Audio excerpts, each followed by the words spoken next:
All right, everyone, it's 2 o'clock. So we're calling the meeting to order for Monday, September 13th, 2021. There's a fair amount of things on the agenda, not the least of which is some acknowledgements that this is our last council meeting. But if you will notice, item number 7, the external audit plan is time specific for 2. So are the auditors with us? Yes, Madam Mayor, I am here. It's John Stelter with KPMG. Okay, Council, with your indulgence, we're going to we'll do the adoption of the agenda and go straight into that, and then we'll skip back up to the good neighbor recognition and the council recognition. So, Councillor Mackay, last meeting of the year, would you like to make a motion? No, yeah, I mean, it's Councillor Broadhead trumped me last time. So. He's never going to let you live it down. Okay, that the September 13th, 2021 agenda be adopted as presented. All right, call for the vote. Voting's closed. Motion passes unanimously. All right, so we do have KPMG here. Do we have John with us? I see him already logged in. Are you presenting by yourself, John? Yes, that's correct, Madam Mayor. All right, take it away whenever you're ready. Excellent. Thank you very much. Again, my name is John Stelter. I'm a partner with KPMG, the external auditors for the City of St. Albert. And I'm here today to discuss our overall audit plan for the year ended December 31st, 2021. KPMG has been appointed as external auditors for the City of St. Albert to conduct external audits of the city's consolidated financial statements for the year ended December 31st, 2021. The annual financial information return for the city, and also certain special reporting that's required just as part of normal course activities for the city's results for the year ended December 31st, 2021. That includes special reporting for your family and community support services, contribution that you receive from the province, and also special reporting with respect to the local authority's pension plan itself on your employee pension contributions. Our audit plan is included in your council package, and I would not propose to go through the plan in detail. What I will do is just hit a few highlights for council today. In addition to our regular responsibilities for the city itself, we do have a separate relationship with the St. Albert Public Library Board. So we report those and audit those results separately, and then they're incorporated within the consolidated results of the city. And all of those activities we're expecting to happen on a consistent basis as they have for the last several years. So ultimately our audit, the point of our audit is to review the records and results of the city and reach a conclusion as to whether or not those results tell the right story. Are they fairly presented in accordance with Canadian public sector accounting standards? As part of that activity, we do not look at every transaction within the city. We look at those which are the most significant or substantive or subject to potential risk or potential for error. We conduct our work and scope it giving consideration to the concept of materiality. Materiality is a measure which is just based quantitatively on your overall financial results or planned results for the year, and it approximates 3% of your total planned expenditures for the year. That number for this year is $6 million. That's consistent with what has been used in prior years, and that's giving consideration to an expected or planned spend this year operating in capital in the range of $200 million, again, consistent with prior years. That measure does not equate to how much error we expect to see in the financial results, but really just allows us to focus our efforts and attention on those areas that are the most significant within the overall city's operations. So with that said, the very specific areas that we focus our efforts and attention on are quite consistent with those that we've done in the past. And all of this is giving consideration to the ongoing, unfortunately appears to be never-ending implications of COVID and the implications for the city itself. So what we do look to are revenues or inflows that are externally restricted. So any grants and contributions the city might receive. In your case, that's primarily from the province of Alberta, and any restrictions attached to those inflows. The specific inflows that would have restriction attached to them, again, mostly relate to your capital infrastructure and capital grants that you receive to support the construction of infrastructure within the city. And also in the last year or so, you have received some operating funding and support with respect to the implications of COVID. So we look to any restrictions in those arrangements to ensure that you've complied with terms and conditions.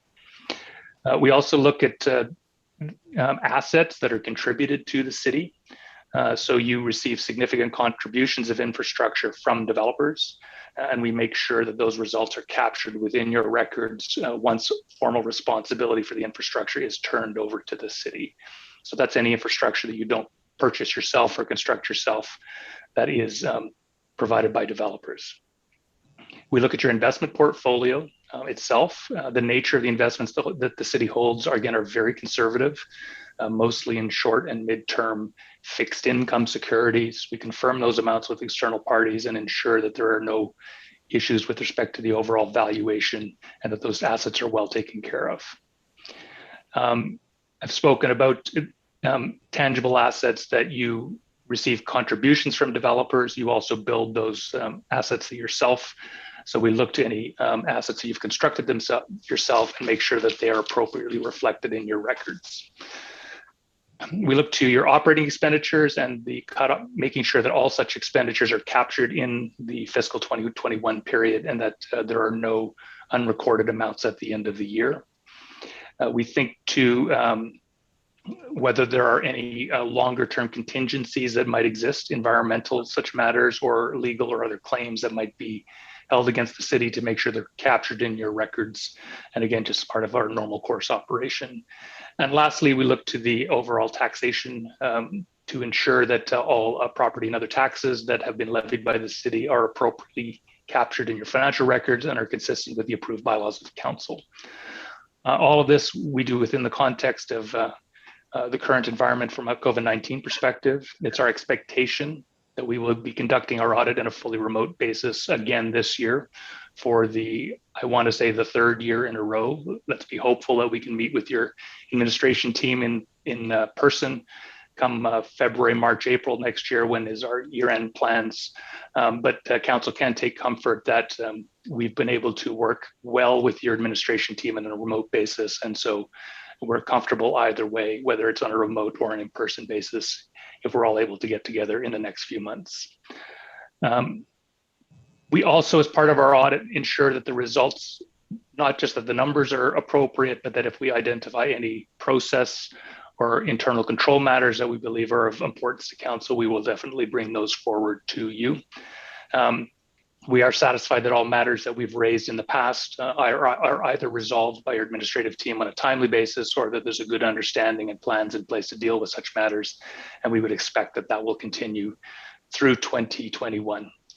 The results of your audit need to be completed no later than May the 1st of 2022 and reported to the province. We've already worked with your administrative team to set a timeline that will comfortably meet those deadlines for the year ended December 31st, 2021. We're appreciative of the efforts and the opportunity to continue to work with the city as your external auditor, and would be happy to answer any questions that any members of council might have. Thank you. All right, thank you. I will open it up to council for questions. Councillor Jolly's already wanting to make the motion. We generally are a pretty easy group here. We never have any questions. I'll get you make the motion, and then I'll have some comments during debate. Go ahead. That the 2021 audit plan prepared by KPMG provided as an attachment to the September 13, 2021 agenda report titled 2021 External Audit Plan be approved. All right, any opening comments? No, I might make closing arguments. Arguments.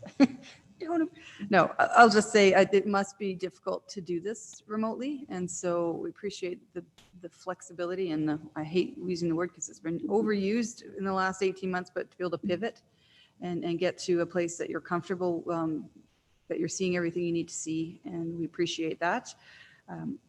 When I was reviewing the plan, not much had actually changed really from the previous year. So it makes it easy, and that's why there's probably no questions today. So Thank you again for everything you're doing. I shouldn't be I'm looking at the screen, but I should probably be looking at you here. Thank you for everything you're doing, John. Councillor Jolly, anything to close? Well said, Mayor. Nothing further. Okay, call for the vote. Voting is closed. And that passes unanimously. All right. Have a good winter and good luck with the staff, and someone will see you in the spring. Thank you very much. Bye. Thanks. All right, we're going to jump back up in the agenda to agenda item number 3. But actually, before we get there, Mr. Hiltz has an introduction he would like to make. Thank you, Worship. It's my pleasure to introduce Mr. Everett Cook, who is our new Director of Emergency Services. It's his first day today. As you know, emergency services oversees both fire and services for the city of Albert. It's also a strategic part of our leadership team. Everett comes to us from the city of Beaumont, where he spent 4 years as the Director of Protective Services.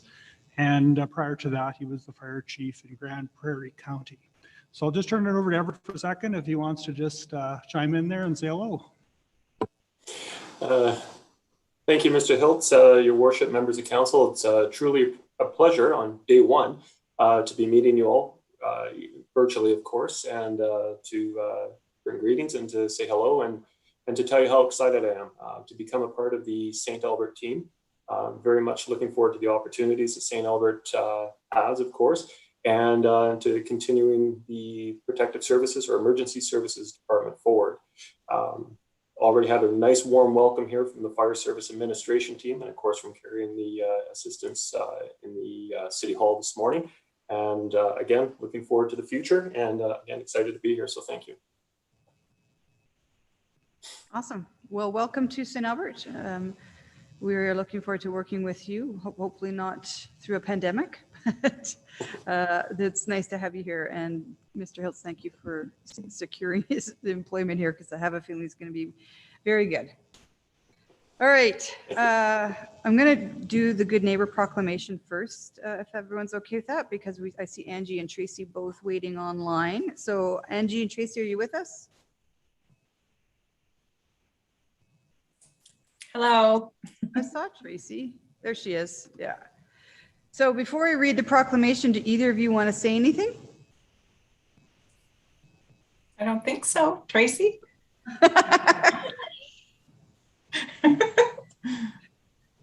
So Angie, why don't you introduce Tracy? Okay, sure. I would be delighted to. Tracy Kachuba is one of our, I would have to say, our original neighborhood connectors.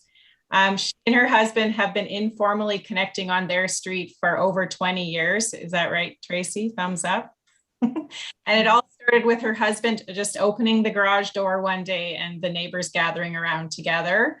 And then all of a sudden, Tracy was hosting a block party that night. So that's how it all started. And Tracy also is the lead on the St. Albert Neighborhood Connector Facebook group, which she started at the beginning of the pandemic and has been an absolute wonderful tool to help people know how to help one another informally through neighbor connections. Thank you. I think, Tracy, those neighborhood connections are really what got St. Albert through this pandemic. It forced us to get outside. It forced us to get to know our neighbors a little bit better. And so people like yourself and the other neighborhood connectors in St. Albert are really very cherished by this council. So thank you for what you're doing. So we are reading a proclamation today. It's called Good Neighbor Day.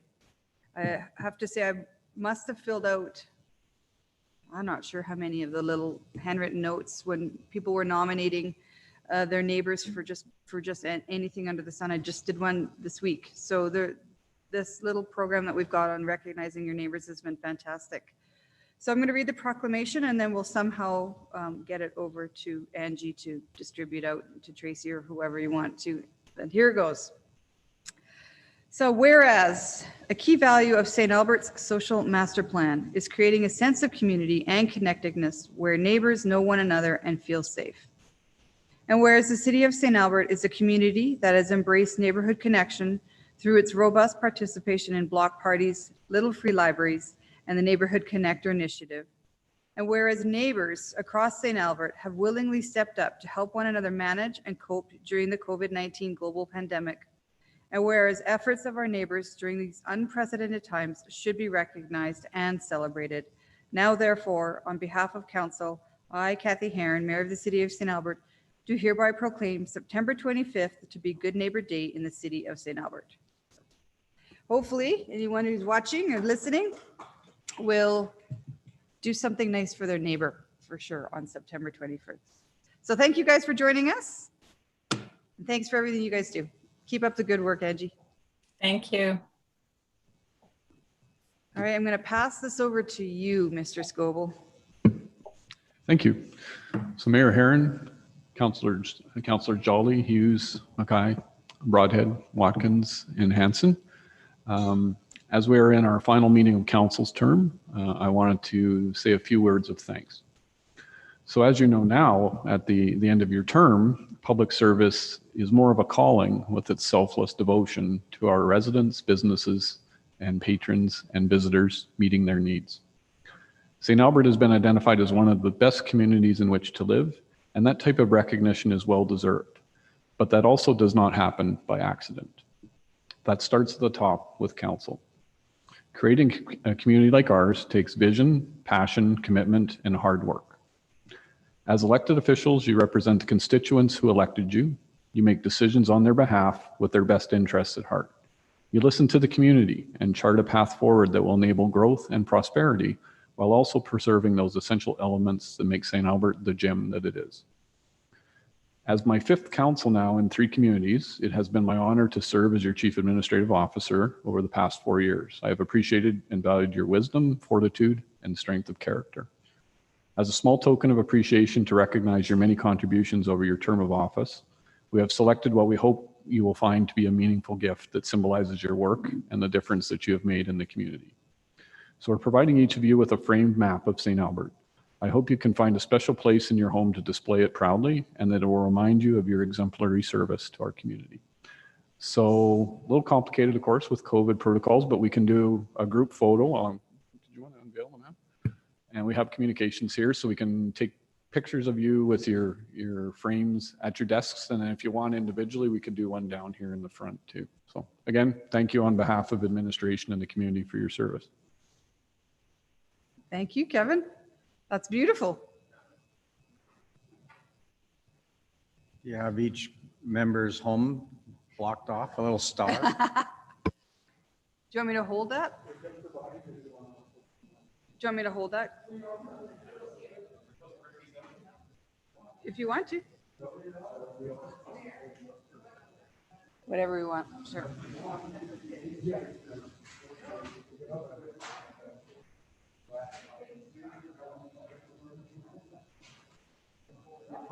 Are we all holding them? Okay. Yes, I do.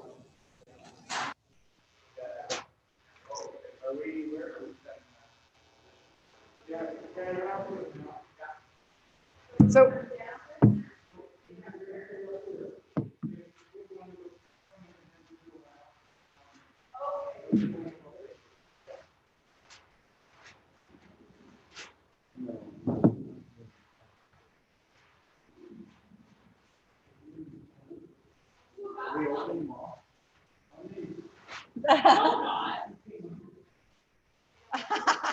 oh, the same.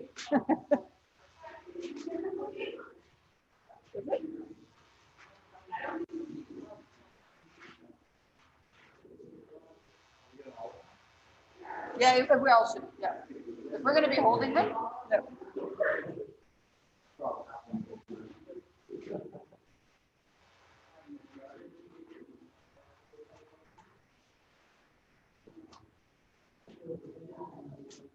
No, Ray, stay up here.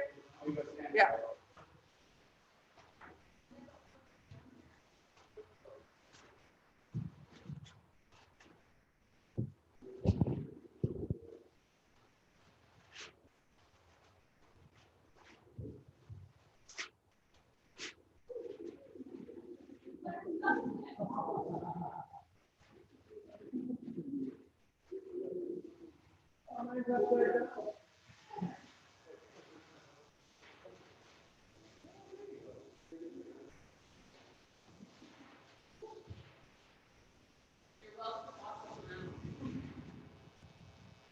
How does it look? That's good.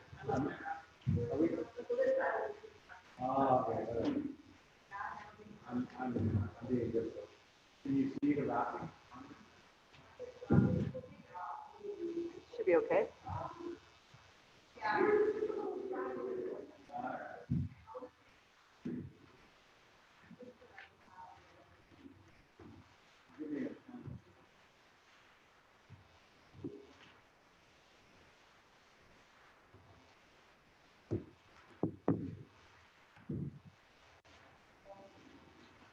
If you guys want an individual picture down there, that's fine too. Yeah.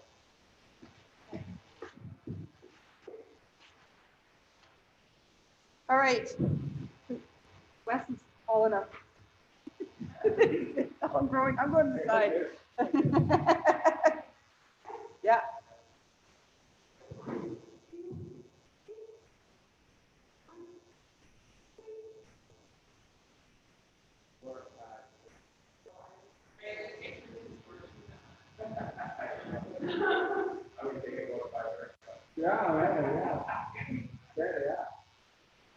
I hope you destroy all those, because there's 500 shots of meat. Will cause major stress for people. Okay.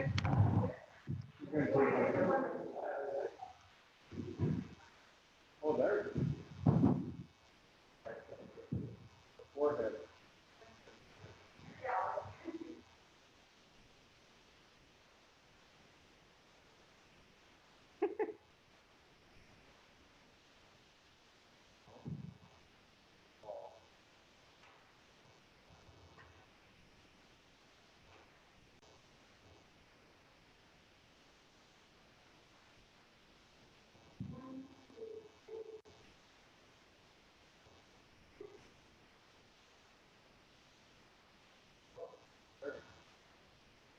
She's coming down again.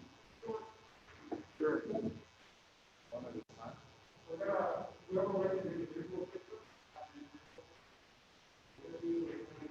Okay. Why don't we just do everybody? So go ahead, Ray.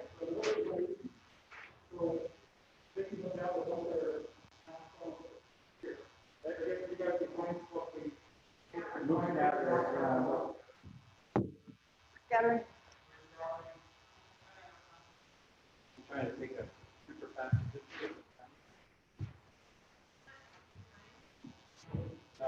So why don't we all go down there? Put your masks on and go down there. Bring your painting. Better than that big lens.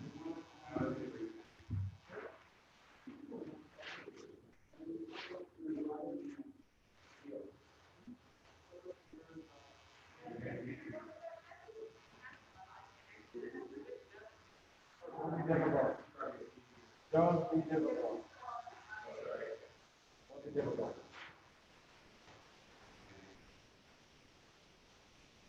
Relax the hands. Get very deep. Put your chin down. Put your chin down.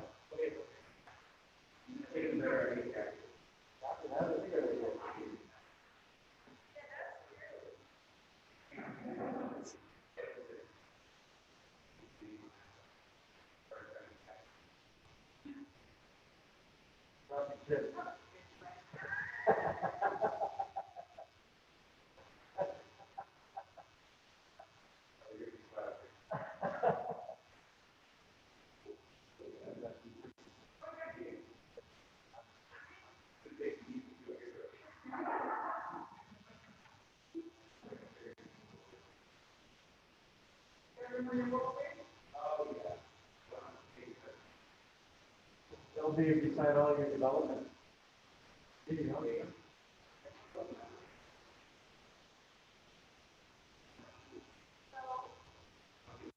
it beside your name.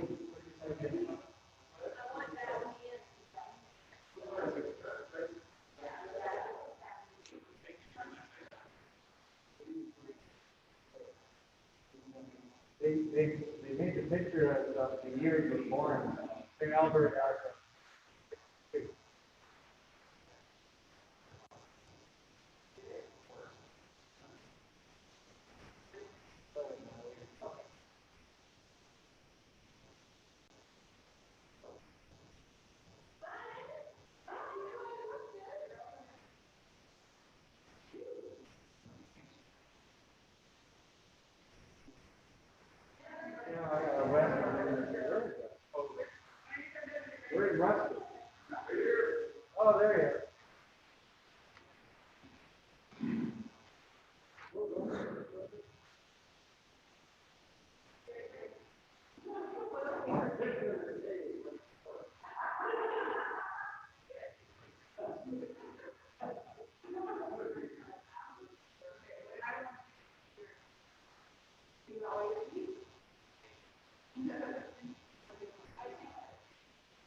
Oh, I got in the way. Sorry, Russ.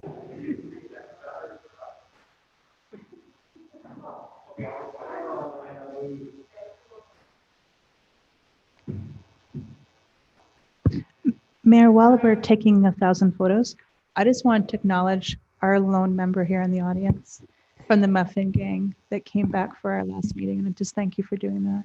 I appreciate you.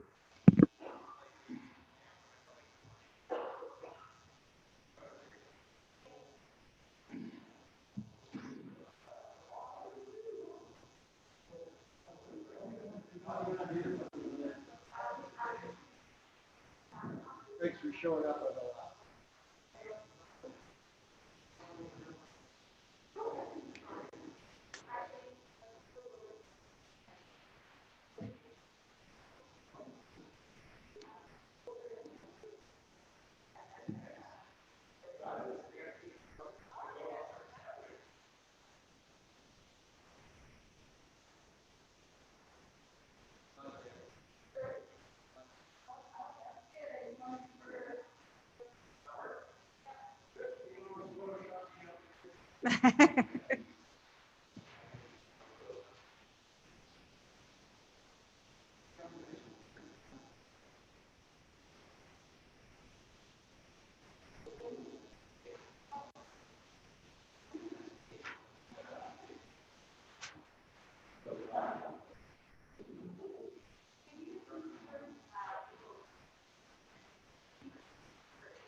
There you go. That was the home run.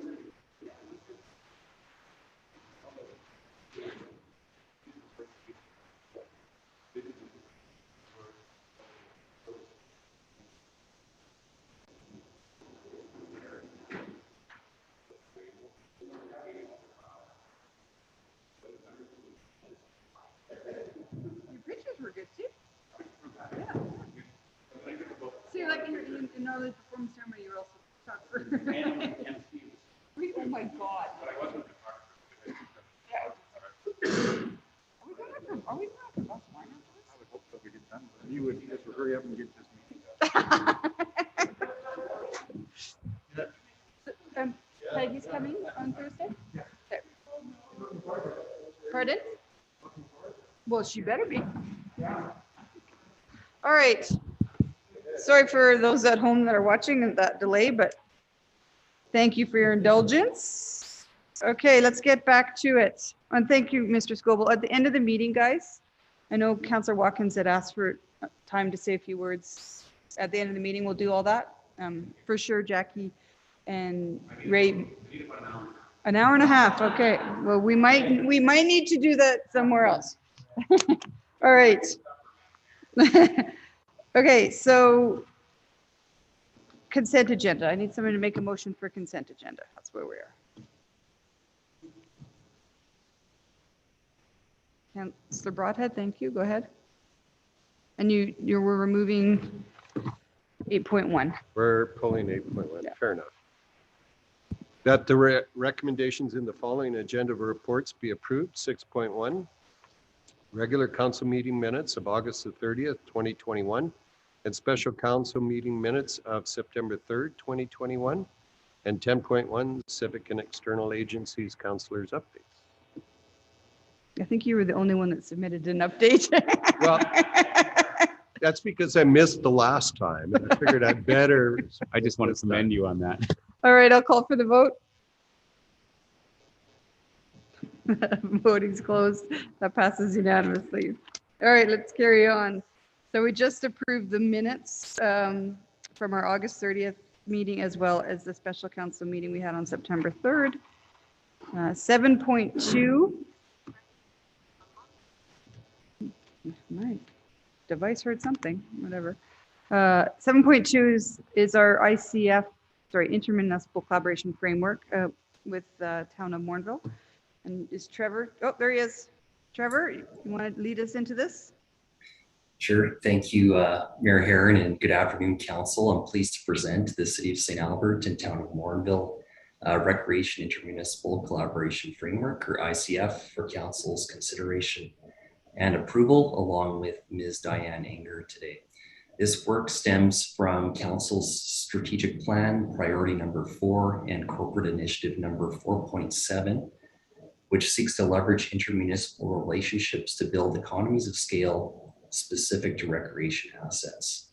If approved by Council today, this would follow recent milestones on the regional collaboration file, including being a founding member of the Edmonton Metropolitan Transit Services Commission, leadership in the establishment of the Collaborative Economic Development Initiative, Ray Gibbon Drive Twinning Project and associated tri-party work, uncontested annexation negotiation with Sturgeon County, and completion of one of the first urban-to-urban ICFs in Alberta with the City of Edmonton. As Council is aware, the ICF is a formal mechanism to collaborate on intermunicipal service delivery and facility planning. Given that both the City of St. Albert and the Town of Morinville are growing, are in ever closer proximity to one another, and have shared pressures and opportunities regarding current and future recreation service provision, this ICF provides a foundation for partnership moving forward and provides structure for ongoing and future collaboration. Town of Morinville Council scheduled to deliberate this matter tomorrow at their council meeting. If approved by both councils, an administrative working group will be formed, sponsored by each municipality's CAO, that will establish a work plan to explore partnerships in areas including community amenity site planning, ice surface access for St. Albert user groups, Morinville Leisure Center lands plan, facility and program cross-marketing, and program synergies. This initiative would be the second ICF approved by St. Albert Council, with one previously approved with City of Edmonton in January 2020. The recommended motion today is that the Recreation ICF for the Town of Morinville be approved by St. Albert Council. And that concludes my presentation. Madam Mayor, happy to take any questions. All right, awesome. Sorry, Councilor McKay? Oh, go ahead. Yep. Yeah, thank you very much, Ms. Dooley. I'm wholly in support of moving forward to this. I guess the question is so this is just giving an outline, and so what are the next steps? So if approved by council today and Morinville Council tomorrow, a working group would be set up between both administrations. So it would comprise recreation staff and other staff as needed. It's sponsored by each municipality's CAO, and really the next step is to build out that work plan and put some more meat on the bones in terms of areas of joint areas of joint priority that have been identified. So that includes some of those pieces I mentioned in my presentation regarding the community amenities site planning, increased access to ice surfaces for St. Albert user groups.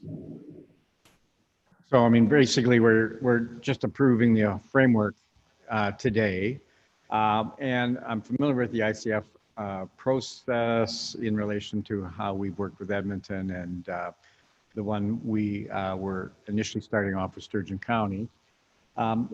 So are we basically going, and I guess it may be up to the working committee to determine this, but are we right now just looking at the recreation as outlined in the government's ICF, or could we expand it into other services like potentially libraries, and I'm just listing that off the top of my head. Yeah, so through the mayor to Councillor Mackay, the scope of the ICF could be expanded in the future, but at this point we just narrowed it to recreation. So part of the agreement is that the ICF needs to be reviewed at least once every 5 years, and so I'd anticipate that's one of the things we want to look at that first review is, does the scope need to be expanded or not? But I think the thinking was here, let's start with recreation and see where we can get. Okay, thank you. No questions, just motion? Mr. Dooley, you said that the city of St. Albert and Edmonton was one of the first, if not the first, urban to urban ICF. Is that correct? Yeah, that's my understanding. We had to submit it to municipal affairs as part of the formal ICF process per the act at that point, and I think we're the first urban to urban to do it at that point. So would this be, to your understanding, the first non-contiguous or non-neighbor leapfrogging type ICF? Off the top of my head, I'm not aware of any other ones, but we have to double check that. I'm thinking that St. Albert keeps taking the lead on these kind of things. So this would get submitted to the province? You know what, that's something I might want to double check with Marta and with David, is because there's been some tweaks to the act and associated regulations in the last matter of months.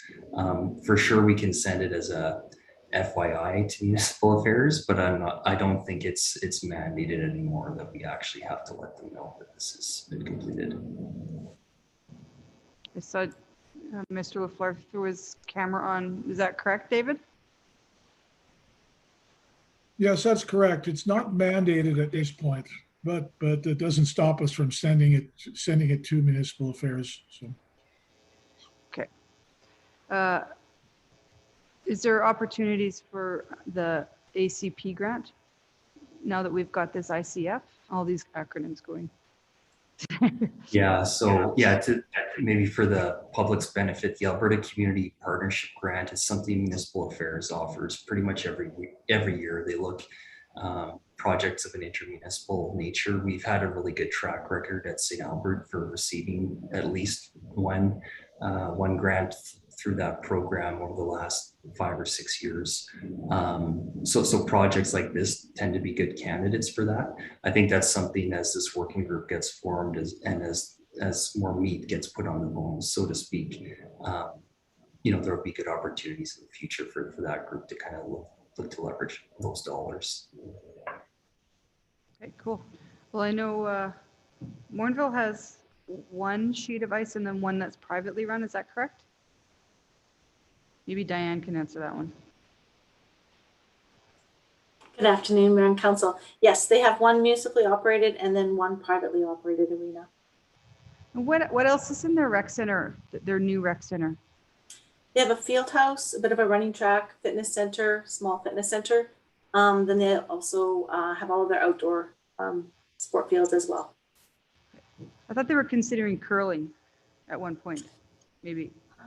I don't believe they have a curling rink, but I'd have to double check on that. Right. So no swimming pool. So no swimming pool. So that's the gap in the region right now. All right, Councilor Hughes has a question, but I'll go to David because he's waving at me. Go ahead, Mr. LaFleur. Yeah, I just wanted to correct what I just said. There is actually a requirement to notify the minister. It is still when the act was amended to say that these collaboration frameworks are not required anymore, at least between adjacent municipalities, that did survive. And I should also point out that one of the key amendments to the MGA over the last 2 years, changing the whole purposes section. It is still a purpose of the MGA, and it is still a duty of each councillor to work collaboratively with surrounding municipalities. So it's pretty important, a pretty important document. And yes, we do have to notify the minister within 90 days of Morinville adopting it. Excellent. Okay, thanks for that clarification. Councillor Hughes. Yeah, I'm just curious what the extreme park entails. Did I miss that when you were talking earlier? I don't think I did. Just so you know, David, we can see you eating, just heads up. Diane, can you explain what the Bob Foster Extreme Park includes? And for Morinville side, obviously. I believe that's their outdoor facility, but I would check on that and I could report back. Well, our first meeting with Morinville is really to take a look at all of the amenities we have in our community facilities and to really look at where their opportunities are. So we're just diving into this, and I know that we'll find out a lot more about each other's municipalities as we move forward. Sure. Well, if you get anything, you just if you want to just pop us an email or something just to give a broad 2 sentences or something, that'd be awesome. That's it. Thank you. All right, Councillor Hanson, want to make a motion? I do, Madam Mayor. Thank you. That the recreation intermunicipal collaboration framework with the town of Morinville be approved. Awesome. I will accept that. Go ahead. Thank you. I think this is really good news, and it's kind of fitting that it's happening at the end of the term like this. I think when we all got together back in January of 2018, we talked about regional collaboration, and we made it a strategic priority. And it was never lost on us that in many ways we're better together. And this is one of those tangible items that, that we can hook up with Morinville and make it work for all of our residents. And that's really good news for everyone. So kudos to the working group. I hope that there aren't too many snags along the way. There's always a little bit of difficulty making these things perfect, but the first step has been taken, and I think it's an important one. So good on St. Albert and Morinville. Thank you. Councillor Hughes. Yeah, I think that this is a really good first step, and I think that we should be, for the next administration, looking after the next council, needs to look at expanding this to all of our neighbors, so we have a clear communication and clear expectations about what each one is bringing to the table, and there's is less conflict the clearer you make the lines in the sand, so we know exactly what's going on. So I think this is a good start, and there's a lot of work that went into having this, so I appreciate administration for doing what you've done today. And hopefully we can take this and expand it for everybody, so that way, again, everybody has a clear understanding of what they're doing, and we have a fairness and there's clear communication. That's it. Thank you. All right. Mayor Turner and I have talked about this for a long time, and I think actually it shows a lot of strength that 2 municipalities that are not neighbors and not required because we're in a growth management board actually still go ahead and demonstrate this kind of collaboration. It's important, and I think I'll say it again, I'm super proud to be part of a municipality that continues to lead in the conversation of regional collaboration. So this is just another example of that. And I do believe as we grow and we get closer and closer to Morinville, it's not that far of a drive really back and forth to Morinville, that we will be able to build amenities here in St. Albert for Morinville residents to have access to, and then the same thing could occur, whether it's curling or ice up in Morinville or whatever, that we would have access to. So looking forward to the next steps of this, and it's kind of appropriate that Councillor Hanson made the motion, because really regional collaboration is a big part of what you believe in, so I will let you close. Nothing further. Thanks. Right. You said it all.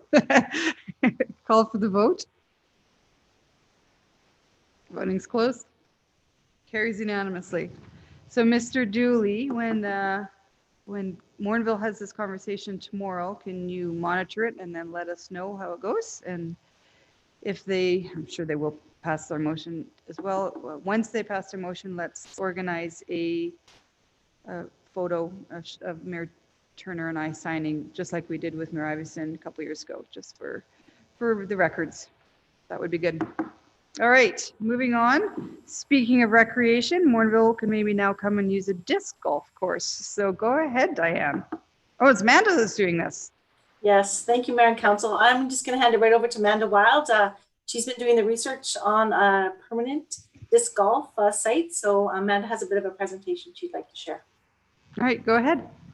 Awesome. Thank you, Diane. I'm just going to share my screen, which I am notoriously terrible at. Your whiteboard behind you says happy summer. You have to write happy fall on there pretty soon. I'm a little bit in denial on that one. We'll pretend for a couple more weeks as our construction projects need to get a little more ground. Well, thank you for allowing me to present the results of our disc golf feasibility assessment today. My name is Amanda Wild. I'm the Senior Project Manager for Parks Development here in Recreation and Parks. I am also joined today by Keith Pinkowski, our Park Planning Specialist, who will be able to answer any questions you may have at the end of the presentation. So just a little bit of a background on disc golf as a sport. It is played very similar to golf.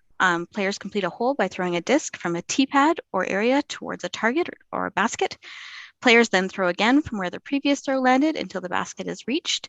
We do have a temporary location that has been implemented at Langholm Park in the Lacombe Park neighborhood as a 9-hole, very beginner level course so that residents can try out the sport while we run this assessment. A little bit about the process that we went through. The process used a team of cross-departmental staff as well as consultants with expertise in disc golf course design in order to assess the options that could be discussed with the project. So it went through 3 stages, going through first our research and case studies. Our first step began by looking at professional documentation for safe and playable disc golf courses. We relied largely on the Professional Disc Golf Association, which is run out of the United States. And then we additionally reviewed courses that exist today in both Alberta and BC.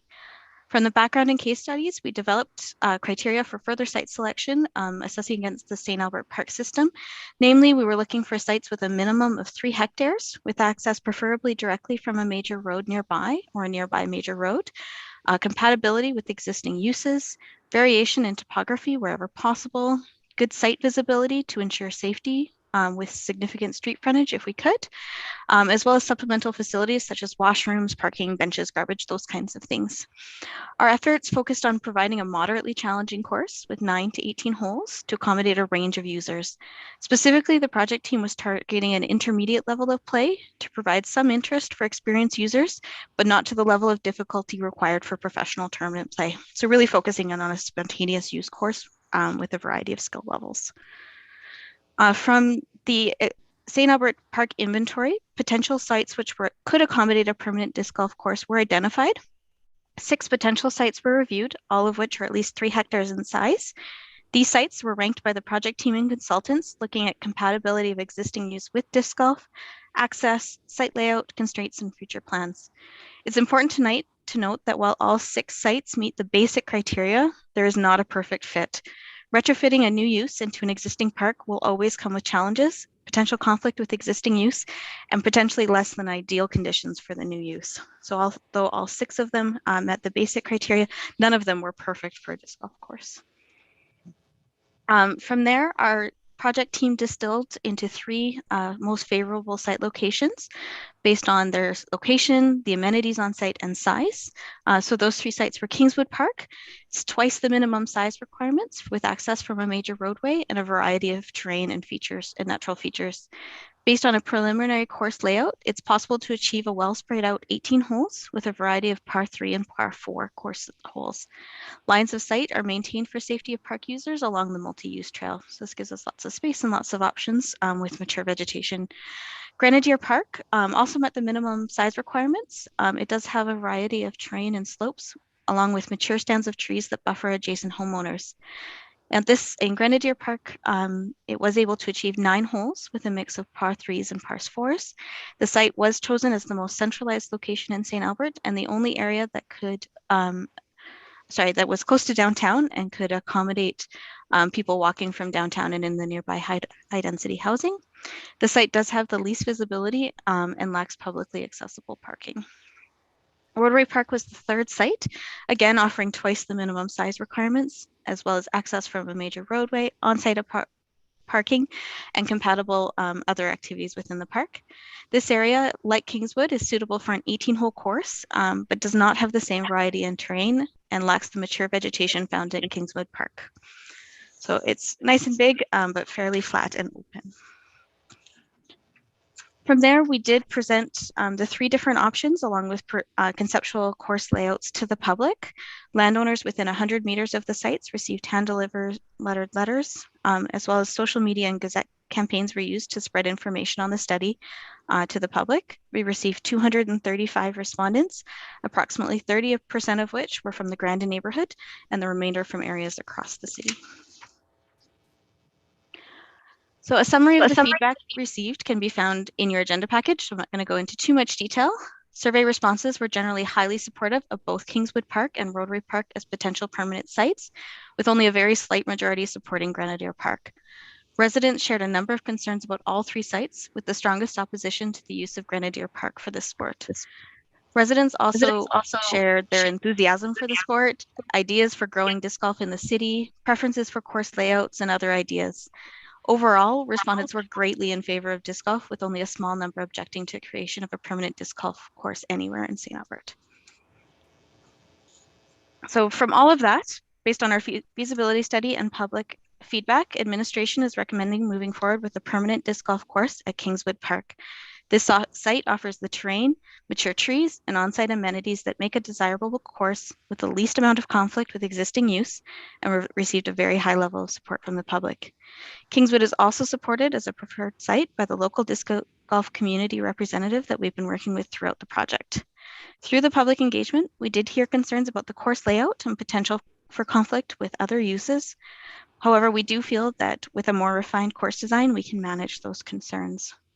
This course would be seasonal, requiring the removal of the baskets each fall to prevent interference with the operations of the St. Albert Nordic Ski Club.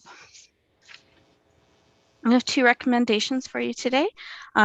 Firstly, that the disc golf feasibility report that has been attached is received for information, and that administration be directed to submit a project order for design and implementation of an 18-hole permanent disc golf course at Kingswood Park for consideration in the 2023 business budget process. So at this point, we would invite any questions from council.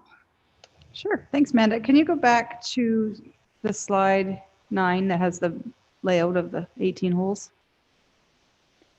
Certainly. Go back 1, I think.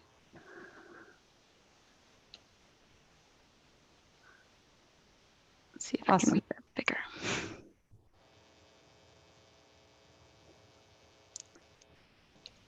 I haven't been in my office for a while, so I'm hitting the wrong buttons all over the place. I don't know if this is probably, I don't know if this is a finalized plan. I was not so much concerned about conflict with other park users.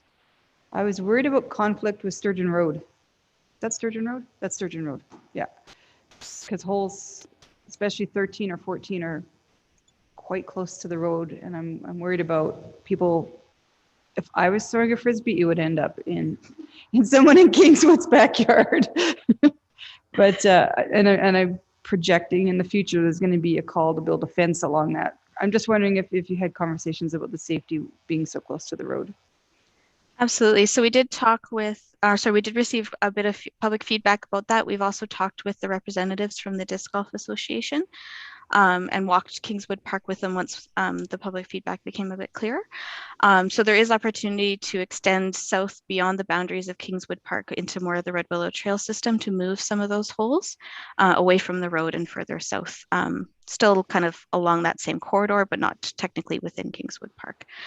So we would work with professional design consultants as well as the local disc golf community to finalize the design. This was just a conceptual layout to see if an 18-hole course could fit. Okay, that's what I've kind of figured, that it was conceptual. But awesome. We have a bunch of questions, starting with Councillor Mackay.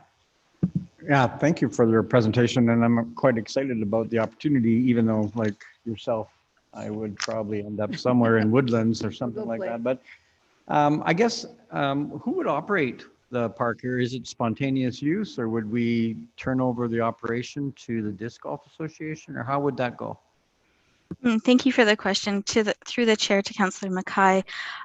It would be a spontaneous use amenity similar to a playground or the spray park or those kinds of things. It is a very low maintenance sport. Basically, the tee boxes would be installed permanently, which can then, they sit fairly flush with the ground, so the snow would cover them. And then the baskets go in seasonally. Our understanding from other municipalities is that they survive the weather quite well and require very, very little operational anything really throughout the year. Our local disc golf group is an informal group at this point, basically just a Facebook group, but very active. Should they want to partner with us on maintaining the course or using the course in different ways, that's something we could certainly explore. But at this point, they're still quite informal, so they're not quite at the stage ready to enter into a partnership or a lease with us. And I would imagine, like you've outlined though, and I realize the project charter is coming forward for budget, approximately cost-wise, what are we looking at? So at a conceptual level, it's somewhere between $50,000 and $100,000, and that just varies because of depending on where the courses or the holes lay. We may have to do some additional plantings or remove some trees or things like that. So we've up to $100,000 is what we project this will cost. Okay, thank you. All right, Councillor Hughes. Thank you. Just a couple of questions. So I saw one that was near Medicine Hat, that Cypress Hills. I think they had a golf course over there too, or a disc course. And so with what they did is you could sign out the discs to move forward. So are we going to have that, or is it going to be like bring your own disc, BYOD, I guess? What is the plan on that? Through the chair to Councillor Hansen. At this point, it is planned to be operated like other discs in the region, or other disc golf courses in the region where people bring their own. We did receive some great ideas through the public feedback to look at potentially partnering with the library to do a lending program. We don't have anything on site at this point, or any staff on site to enable that type of program. However, there are some vendors in the region. Gander Disc Golf came out to the Learn to Play event put on by our resident at Langholm Park, where there may be some opportunity for rentals or things like that. So we'd be working with economic development to enable that type of business to happen if it was feasible and viable for the business. Okay. And then with this course, I know that this is preliminary and it's subject to change until we actually decide where things are going. But is the intention to change the landscaping, or are we just going to be working around the current, whatever the trees and things that are there already are going to just stay in place, or do we actually think there'll be landscaping changes involved? Through the chair, it is our intention not to do too much landscaping work at all with this. We believe that the site we need mature trees and those kind of things to make good disc golf. So we think the site, we can work with it. But maybe I'll pass that to Keith, as he's had a little bit more discussion with our consultants on that.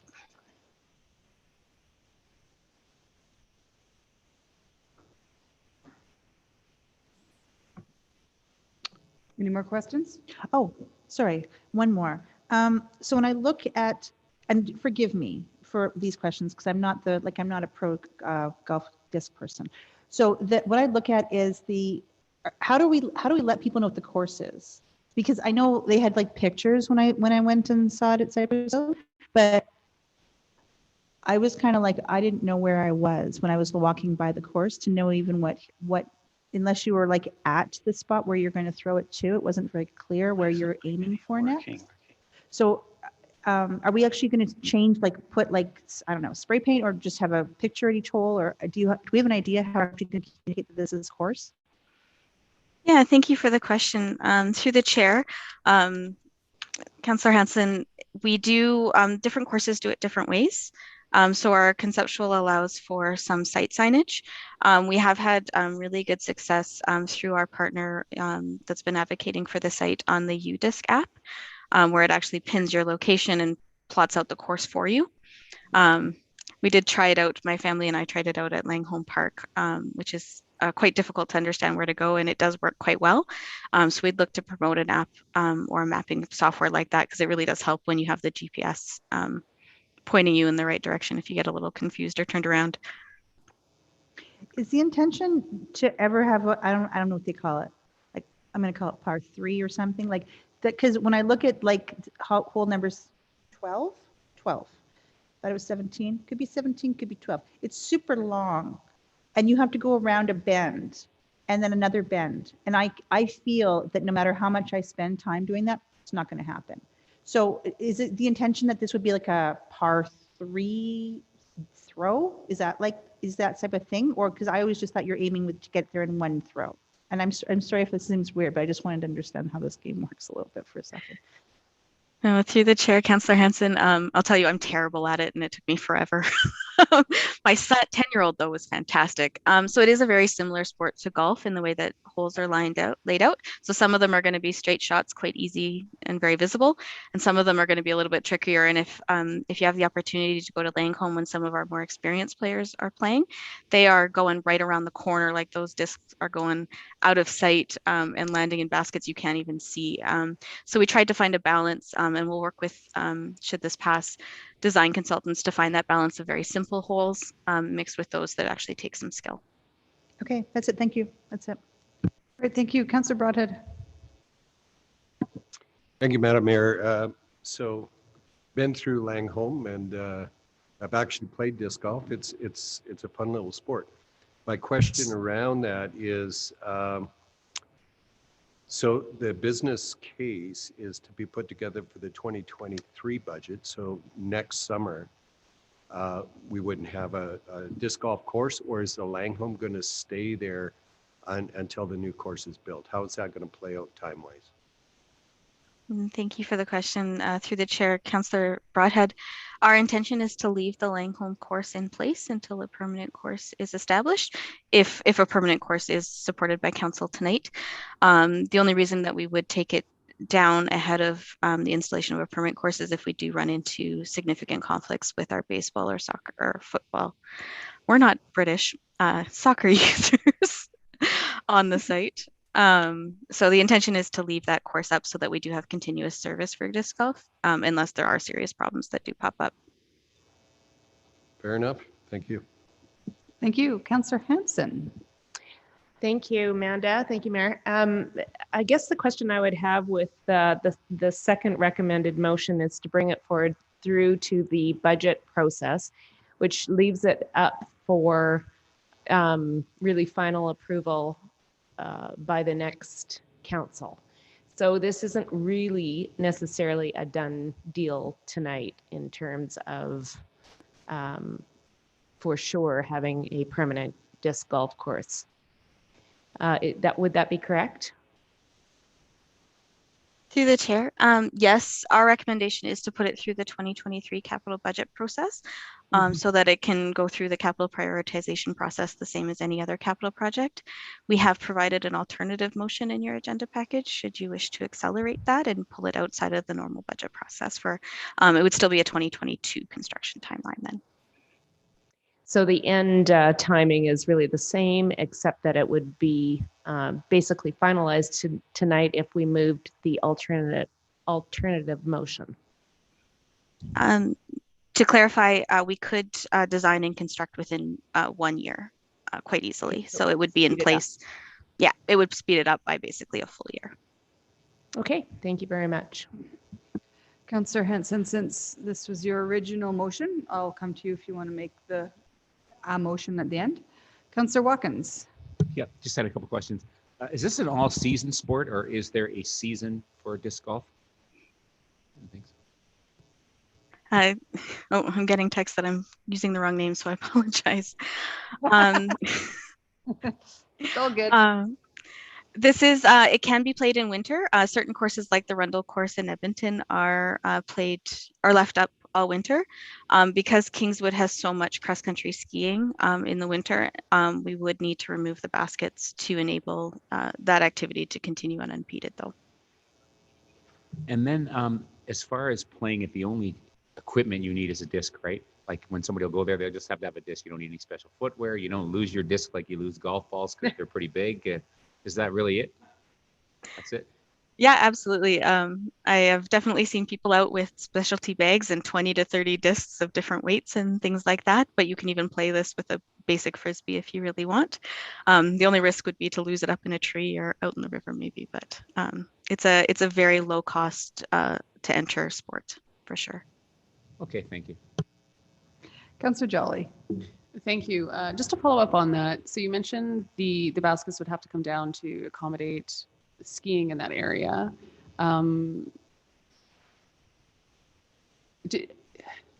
Is that going to cause any conflicts with the ski season, or we're confident that there won't be overlap?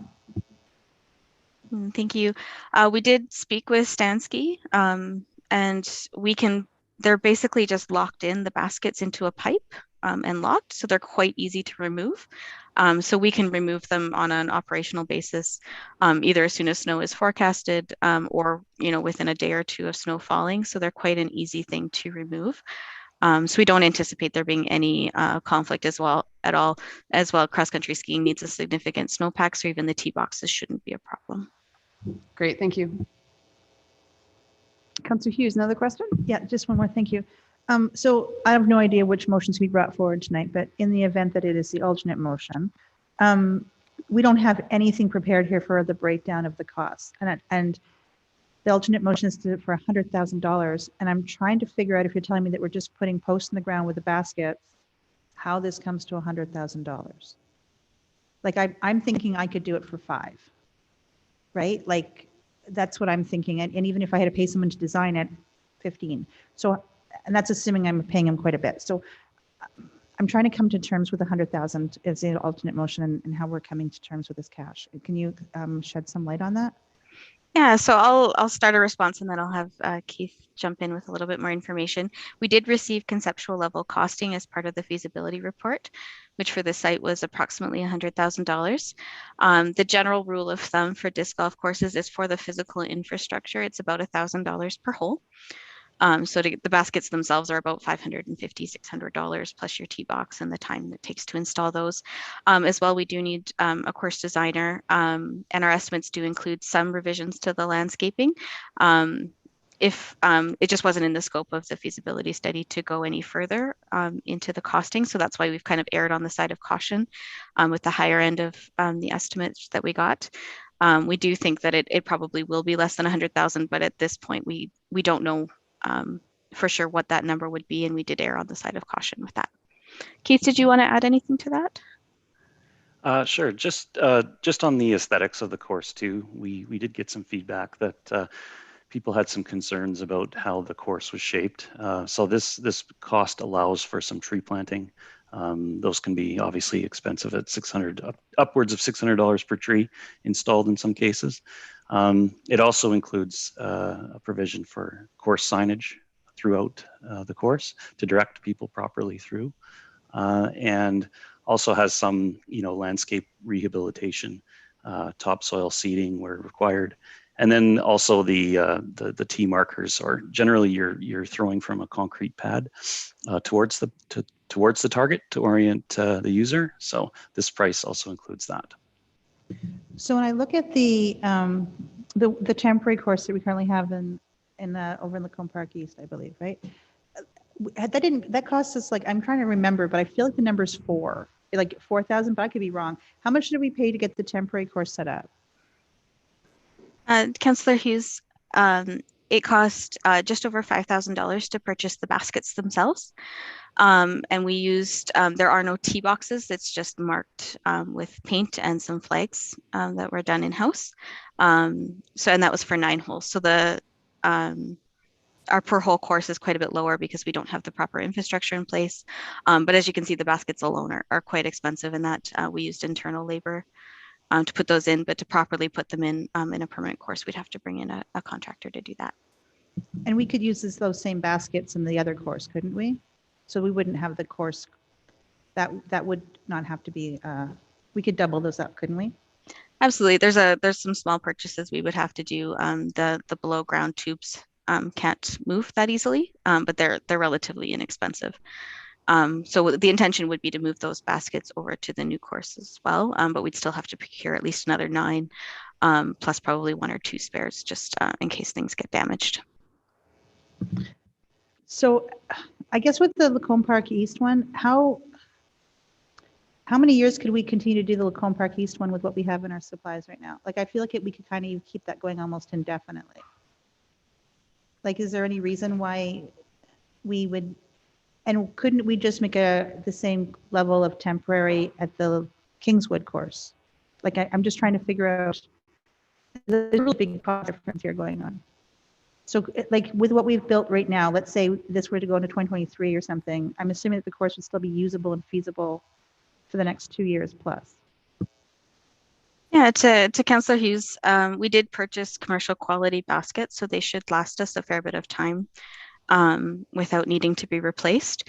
That being said, we're not recommending keeping Langholm longer than necessary because it is quite a bit smaller than what is desirable even for a 9-hole course. And we do know there are 2 holes in the current layout that are in direct conflict with that baseball diamond there, which is fine when the diamond's not in use. But I can, anecdotally share that I threw the disc straight into the backstop right over the bench, and my husband threw it straight onto the field. So long term, we don't feel like Langholm is a viable site.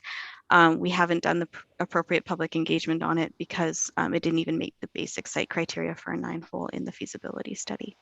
So there's a few operational and kind of fit issues with Langholm.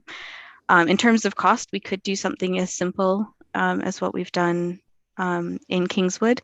It is missing key features, including signage and tee boxes and stuff. And so it would look and feel like a temporary course, but it is certainly possible to do it that way. Okay, thank you. Councillor Watkins. Sorry, I just had another question. There's course designers for this, like golf course designers, or are they just are there people who specialize and only design disc golf courses, or are they some other kind of recreation landscape architect who is doing that society? Yeah, so there's actually both of them, believe it or not. Generally speaking, a landscape architect is competent to do this type of work, particularly ones who have done it before. But there are, I've been in contact with a gentleman who only does disc golf and runs a disc golf business and does disc golf course design as his primary business. So there are people that just do course design for disc golf specifically. How much of that $100,000 is for design? I'm going to get Keith to answer that one because I don't know off the top of my head.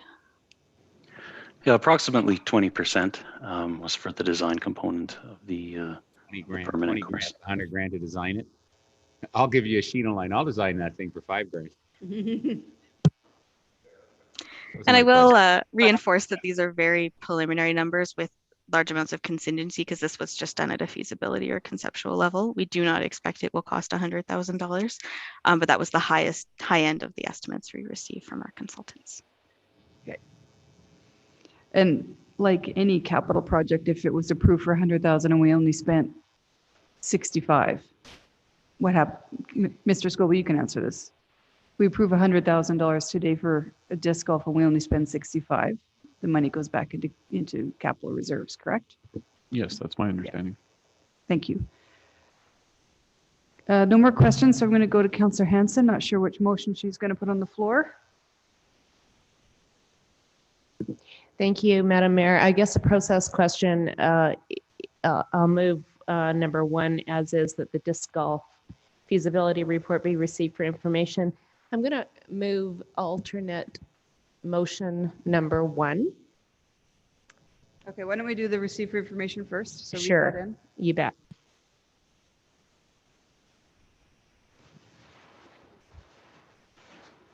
Just read it in when you're ready. Okay, Yep. that the disc golf feasibility report be received for information. All right, anything else on that? Not on that, no. Okay, call for the vote. Voting's closed, passes unanimously.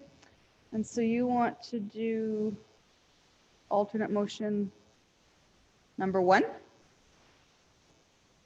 Yes. All right, why don't Monday. you read that one and then? Okay, just want to get there.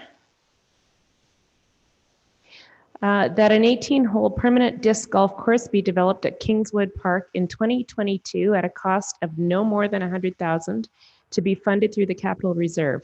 This option would enable faster action but does not align to the city's capital prioritization process. I don't think we need that last sentence in the No, motion, do we? It doesn't seem like No, a it doesn't motion. seem like It seems like a commentary. Yeah, just the first sentence.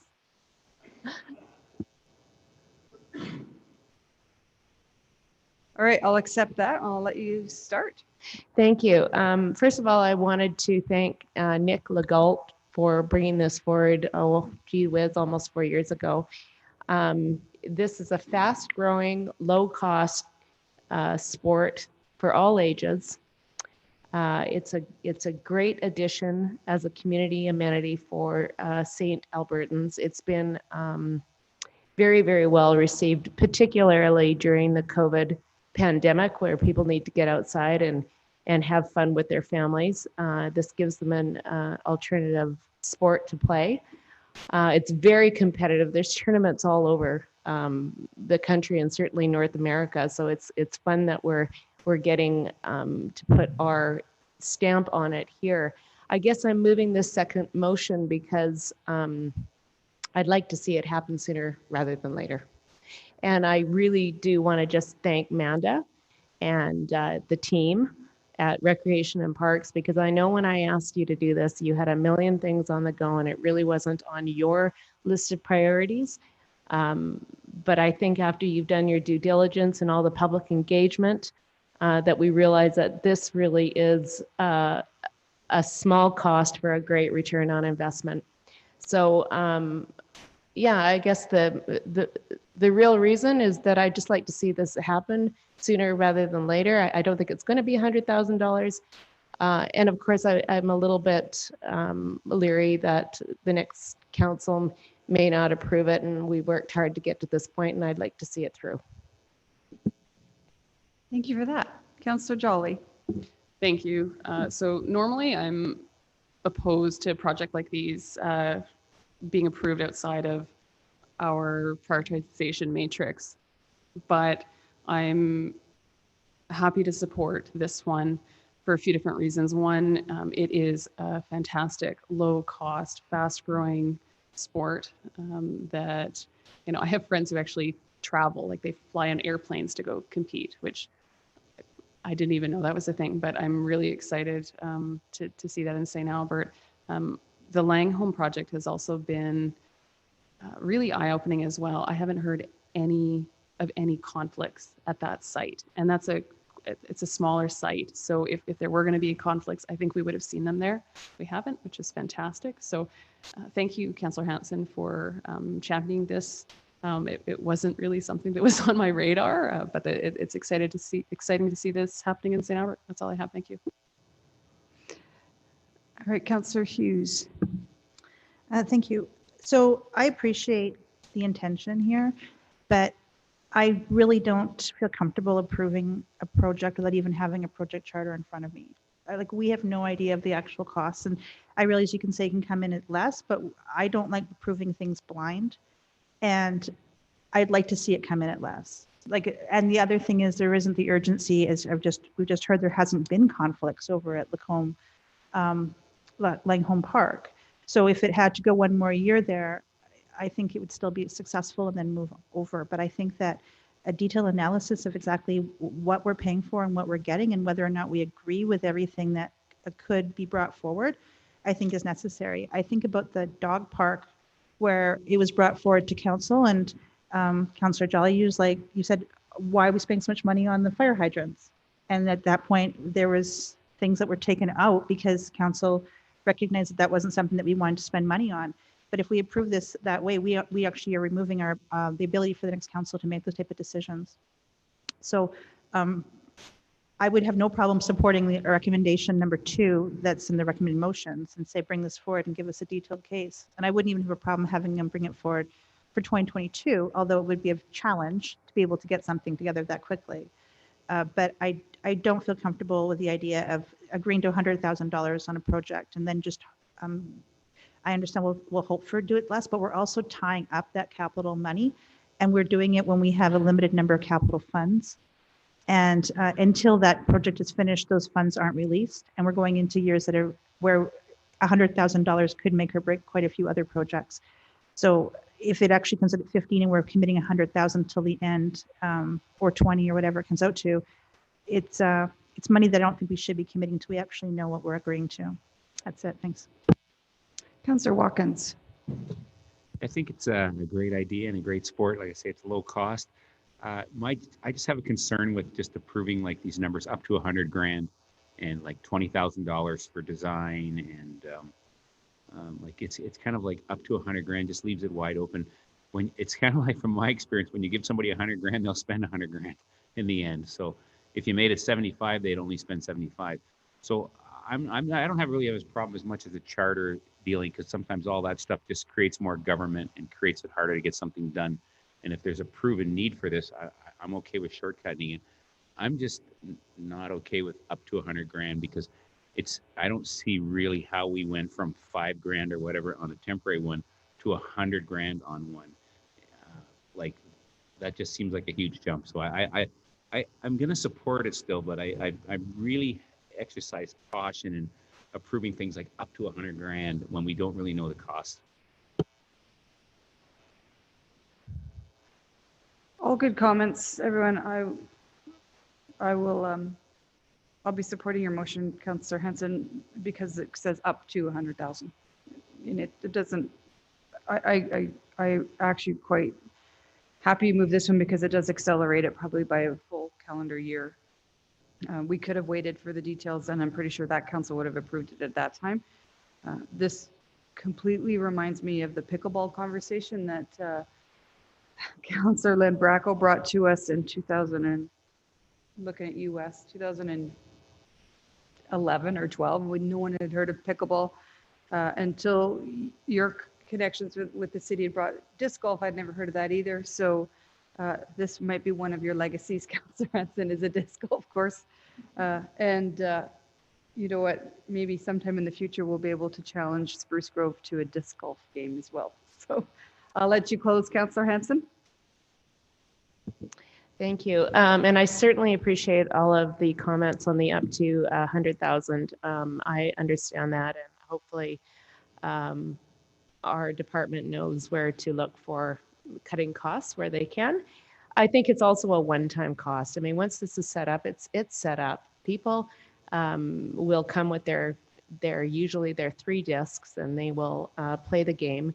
And just like Nordic Ski Club, I think the disc golf community will ensure that this is a park that's maintained for their sport. And I think that you're going to get a lot of community involvement, which also takes a little bit of pressure off the municipality in terms of looking after it. So I think it's a win-win all the way around, and I just ask my council colleagues to support it. Thank you. All right, call for the vote. Voting's closed. And that motion passes by majority with Councillor Hughes and Councillor Mackay against. All right, how are we doing for time? No, we can keep going.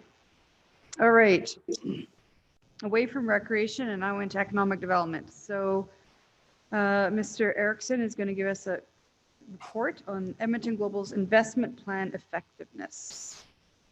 Where is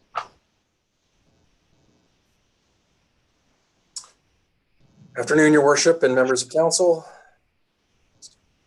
Presentation up here. Yeah, you want to put that in like full slideshow mode? Awesome. All right, thanks for joining us. My pleasure. All right, I'm here before you this afternoon to provide an update and an assessment of the effectiveness of the Edmonton Global investment plan proposal, which was initiated last October. So, being the seasoned council like you are, most of you are well aware of this, but just as a quick summary, Edmonton Global was founded in 2017. It's made up of 17 shareholder municipalities within the Edmonton Metro region, has 12 board members, 23 staff, an annual budget of $15 million, and its goal is to attract and retain business investment and trade in the Edmonton Metro region. These are the 15 Edmonton Global shareholder municipalities. And it's important to note that by the end of 2022, the number of shareholders will decrease from 15 to 12 as Bon Accord, Parkland County, and Morinville have all provided notice to withdraw. In terms of the investment plan, the business case for the investment plan proposal was presented to Edmonton Global shareholders in August of 2021, or sorry, in August of 2020, pardon me. 2 months later, on October 19th, Council provided a recommendation to St. Albert shareholder representative regarding the investment plan vote. On October 22nd, 2020, Edmonton Global shareholders approved option B of the investment plan proposal.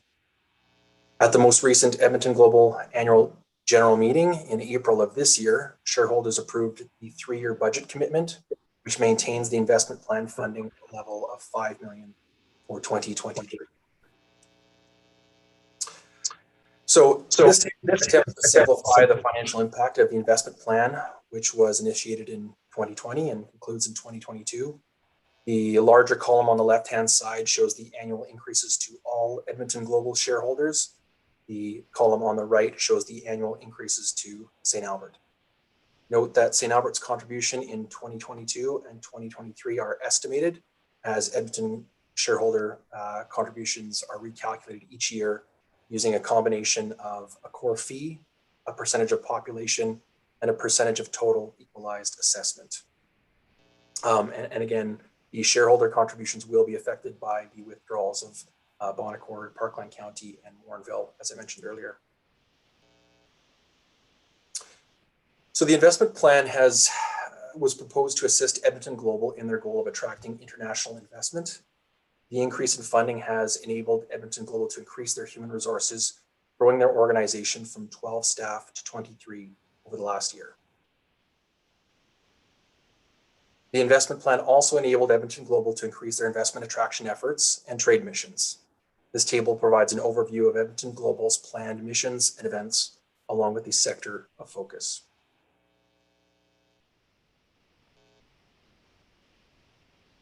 All right, so bear with me. I'm going to spend a fair bit of time on this slide. Administration was asked to provide an evaluation of the effectiveness of the investment plan. The methodology or approach taken was to focus on the 7 outcomes that were identified and committed to within the investment plan proposal. So the column on the left, titled option B, shows the performance outcome specified within the investment plan. The middle column is the regional impact or the regional progress. And the column on the right is the impact on and progress to date for St. Albert. So I'll sort of start at the top and I'll work my way down in terms of the rows there, beginning with the informational data. There was a commitment to establish a regional dashboard. For the most part, this tool has been established, although there are still some areas for improvement, including the frequency, with which it is updated. In terms of the active opportunities, we're awaiting confirmation on the total number of active opportunities within the region. However, the Economic Development Department is working on one opportunity here in St. Albert that did come through Edmonton Global. In terms of regional businesses promoted in marketing materials, we're awaiting confirmation. But administration is or was made aware of one St. Albert business that was slated to be promoted through a specific site selection publication. With respect to foreign investors hosted, again, we're waiting confirmation from Edmonton Global. And in terms of, from a St. Albert perspective, we have been shortlisted for 2 opportunities that funneled through Edmonton Global. The one that I just mentioned previously that we're going to work with on, and there was one that did choose to locate outside of the Edmonton metro area. In terms of site selectors that were hosted, we're awaiting confirmation on this one from Edmonton Global, but we're not aware of any that have been hosted, or we know that none have been hosted here in St. Albert through Edmonton Global. In terms of marketing campaigns by focus sector, again, this requires some confirmation from Edmonton Global. And finally, when looking at final investment decisions per year, there is some ambiguity and uncertainty around which of the investment decisions were directly as a result of Edmonton Global. So we placed sort of a range on there from 1 to 7. And none of these final investment decisions in the last year have been located in St. Albert. So in addition to the investment plan proposal, an additional request was made to Edmonton Metro Region municipalities in the last year through Edmonton Global. The Regional Air Service Opportunity Fund is intended to attract strategic direct international passenger and cargo flights to Edmonton International Airport. 14 of the Edmonton shareholder municipalities have contributed approximately $15 million to this fund, and St. Albert committed $145,000 to the fund on June 21st and may consider additional funding in 2022 and 2023. So looking at some of the implications of the investment plan, we'll start with some of the risks. So first, as originally presented by Edmonton Global when they're in front of council last year in October, one of the risks associated with funding levels is the ability for Edmonton Global and the Edmonton Metro Region to compete internationally with other regional economic development agencies across Canada and across North America. So the table here provides some of those examples. Another risk is that it's challenging to fairly evaluate large-scale investment attraction efforts after only 1 year. So this chart's intended to help illustrate how different size investments and different industries take varying amounts of time to typically attract. So as a rule of thumb, the larger the size and greater the complexity of the investment, the greater the time required. So for example, in my own experience working with and attracting a large format grocer, it took a little over 3 years from initially meeting the owner of that grocery chain on the floor of a trade show to the time that the development permit was processed. Now contrasting that with colleagues in Alberta's Industrial Heartland, the association there, or some of the Heartland municipalities, many of them will tell you that they've spent 5, 6, 7 years working to attract some of the international and world scale petrochemical and oil and gas facilities in that region. So to summarize, large scale investment attraction is unfortunately not filled with a lot of fast or quick wins. It typically takes years to realize the desired results. When it comes to some of the service implications, financial support to Edmonton Global ultimately is a trade-off of resources. The time and money spent supporting Edmonton Global and regional investment attraction comes at the expense of time and money spent on investment attraction at the municipal level, as well as the assistance provided to local St. Albert businesses. Next year, St. Albert's shareholder contributions to Edmonton Global will make up close to 1/5 of the Economic Development Department's budget. Contributions to the investment plan and Edmonton Global as a whole go beyond just financial support.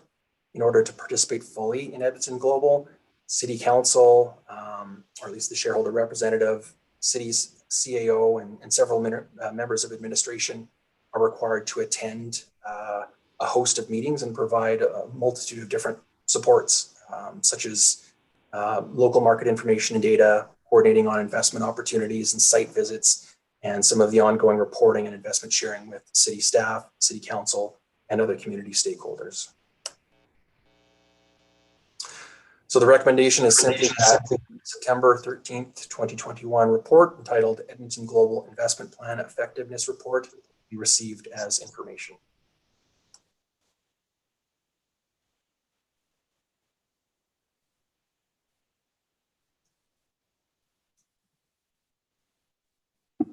Okay, I got to say, fantastic report, and it's something that we need to be seeing annually. Mr. Scoble and I talked about that, so I might even compose a notice of motion that will carry forward, that we get a similar update on activities of Edmonton Global annually. But before I do that, there's a whole list of questions lined up. So Councillor Mackay, go ahead. Thank you very much, Mr. Erickson. I appreciated the report, and I also appreciate that it was difficult to obtain some of the information that would be required to actually accomplish what we asked you to do. I guess I got some questions in relation to our kind of the costs that arise out of from St. Albert, and I guess the ROI back. So in your report, it identifies like our fee structure as being a core fee of $10,000, and that applies to across the board to all municipalities. And then the weighting is based on population. And so what I'm wondering about is you've also identified that there's 3 municipalities that have indicated that they are pulling out of Edmonton Global, and Bon Accord, Parkland County, and Morinville. Will that result, first question, will that result in our costs going up? Wrong button, sorry, through the chair. Yes, it's expected that our shareholder contributions will go up with the withdrawal of the other 3. And that's automatic? That won't come back to council in relation to that? That's just an automatic? It is Edmonton Global. My understanding is that the Edmonton Global shareholders approve their budget on a 3-year basis. So that's why I included that point that at this year's AGM, the budget was approved for this year, next year, and 2023. So the next opportunity to address that would be at next year's annual general meeting. So on that one slide, and I should have grabbed you before you unshared your screen, but I guess in relation to the one that you focused the greatest amount of time on, your middle column identified information to be confirmed. I mean, I guess that's my words, but when are we expecting that information, or are we expecting that information? We've been working with Edmonton Global to obtain the information. I think it's just been competing priorities, and I would assume, I don't want to speak for them, but I would just assume that they've been busy, and I do expect the information soon. So, I mean, this is basically a rough way of calculating ROI, but I mean, we're contributing 167,000, and it's going to go up to 238,165 for the remainder of our 3 years. If we got one of those 2 projects, would we have a financial return on investment?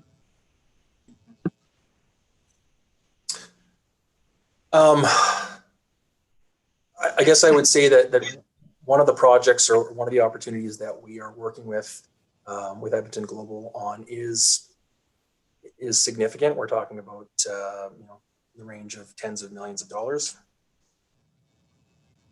Yeah, and I don't want you to breach any confidentiality, obviously, for negotiating purposes, but I'm just trying to see, I mean, the benefit. I mean, here we are, basically, I guess we are the 2nd largest population outside of Edmonton, and is there a benefit for us? So example, would out of those 20 projects that were identified by Edmonton Global, were the majority of them in Edmonton, or were they in Parkland County, who are now pulling out, like I'm thinking Amazon?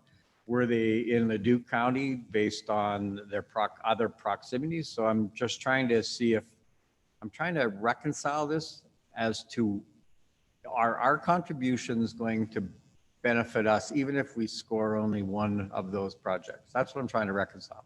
Mr. Scoble, do you want to, the first part about if we even land one of them, is it a good ROI? And then maybe Mr. Erickson, if you know about where the other leads are landing in the region, that would be helpful. So maybe that's a 2-part question. Okay. Yeah, so of course there's different type of, I guess, investment opportunities. From something, just as an example, Uline, for example, where that has a direct, I guess, taxation benefit to St. Albert once it's built and up and operating. So there's those kind of traditional ones. There's other types of investments, and those can include, I guess, more non-conventional type things as a brick and mortar building going in place. So yeah, the opportunity that we've been presented to take a further look at could involve some investment by the city of St. Albert. but it could involve a return as well. It could involve partnerships. I'm just saying this isn't the one we're looking at is not in that traditional brick and mortar, build a building, somebody builds a building, pays all the money, and the city receives tax income from it. So. But that one that we're looking at comes from Edmonton Global? Yes. Because I don't believe Uline came out of Edmonton Global ever. No, and I was using that as a pure example of that type of investment where it lands in the municipality and other people spend capital to build it, and then the municipality receives a tax income. That's not the case with the deal we're working on. But you see where I'm maybe coming from in relation to it. I mean, would our money be better spent, 18% of the budget in economic development, would that money be better spent internally, generating our own? And I realize the whole purpose around Edmonton Global and the reach that Edmonton Global has outside where we would not be able to compete. But if we're able to get businesses such as Uline, are we losing out as part of Edmonton Global without getting the economic benefits because of the way that the weighting occurs in relation to cost expenditures? So, for example, we're the second largest municipality. We're contributing the second most. I mean, I'm comparing to Edmonton. I mean, we're really small numbers, but at the same time, are we getting that back? I'm just trying to reconcile that or raise that question. Are we getting the money back?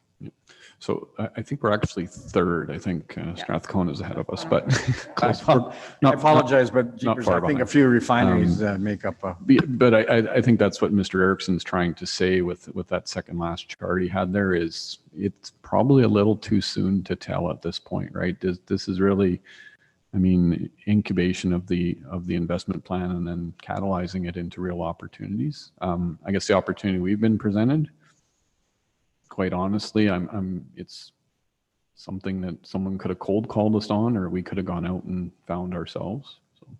Yeah, and I realize that this is, I mean, my questions are just general right now, and I realize that 1 year is probably, you can't judge it on that, but I'm just trying to make is this a benefit to us, or are we really, even though we're contributing, are we just small fish in compared to the other municipalities that, you know, are closer to an airport or larger by virtue of Edmonton and have different scalable amenities? So I'm just trying to make sure that we're good. Yeah, and in fairness, I mean, it's a lot of it's going to have what's the investment readiness, right? So St. Albert has taken some big steps in this term of council with Ray Given Drive twinning, which, you know, as we've talked about, $27 million investment produced almost $90 million immediately. And of course, the servicing onto the west side of Ray Given as well. So those are big steps to being investment ready, which definitely helps with the opportunities that the community will receive. And last question, I promise. How many staff did they increase? Through the chair, grew from 12 to 23 over the last year. All right. Mr. Erickson, do you actually know where some of the leads are landing in the region? Are they closer to the airport? Are they all in Edmonton? Or do you not even have that information? You know, I have some of the information, Madam Chair. So pardon me, some of them are, I mean, throughout the region. There are a couple within Edmonton, Strathcona, Fort Saskatchewan. You know, one of the challenging parts is the nature of some of the announcements. I'm not certain whether they were sort of celebrated as regional wins, or if the initial and the work came through Edmonton Global. Yeah, it's hard to tell. I get that. You good? Okay. All right. We're moving on to Councillor Jolly. No, that's good. Good question. Good. Thank you. Are you able to comment on the provincial contribution and how that changed between 2017 and now? Was the province supporting Edmonton Global in 2017? I'm not sure that there's any direct support of Edmonton Global. Like, yeah, I don't know of any. I don't know if you do, Mike, but I don't recall that on the books anywhere. Okay, thank you. That's helpful. So the increase of from $24,000 a year to an estimated $240,000 next year. Is a 10 times increase over 5 years is fairly significant. Is that kind of expense? I'm looking for an opinion on Mr. Scoble has a terrible poker face. On whether it makes sense that a 10 times increase is fair for this kind of venture. Well, yeah, it's not really administration's place to give an opinion. I guess what we could say is, again, referencing Mike's charts there, it's comparable to the lower end of some of the examples that, whether it was Minnesota or Calgary or I think Toronto he had on his list. So it's on the low end of those. And again, it's in that 3 to 4 years plus to get into those bigger projects and those opportunities. So I guess that's the best information we can give at this time. Plus COVID was interesting this last couple of years.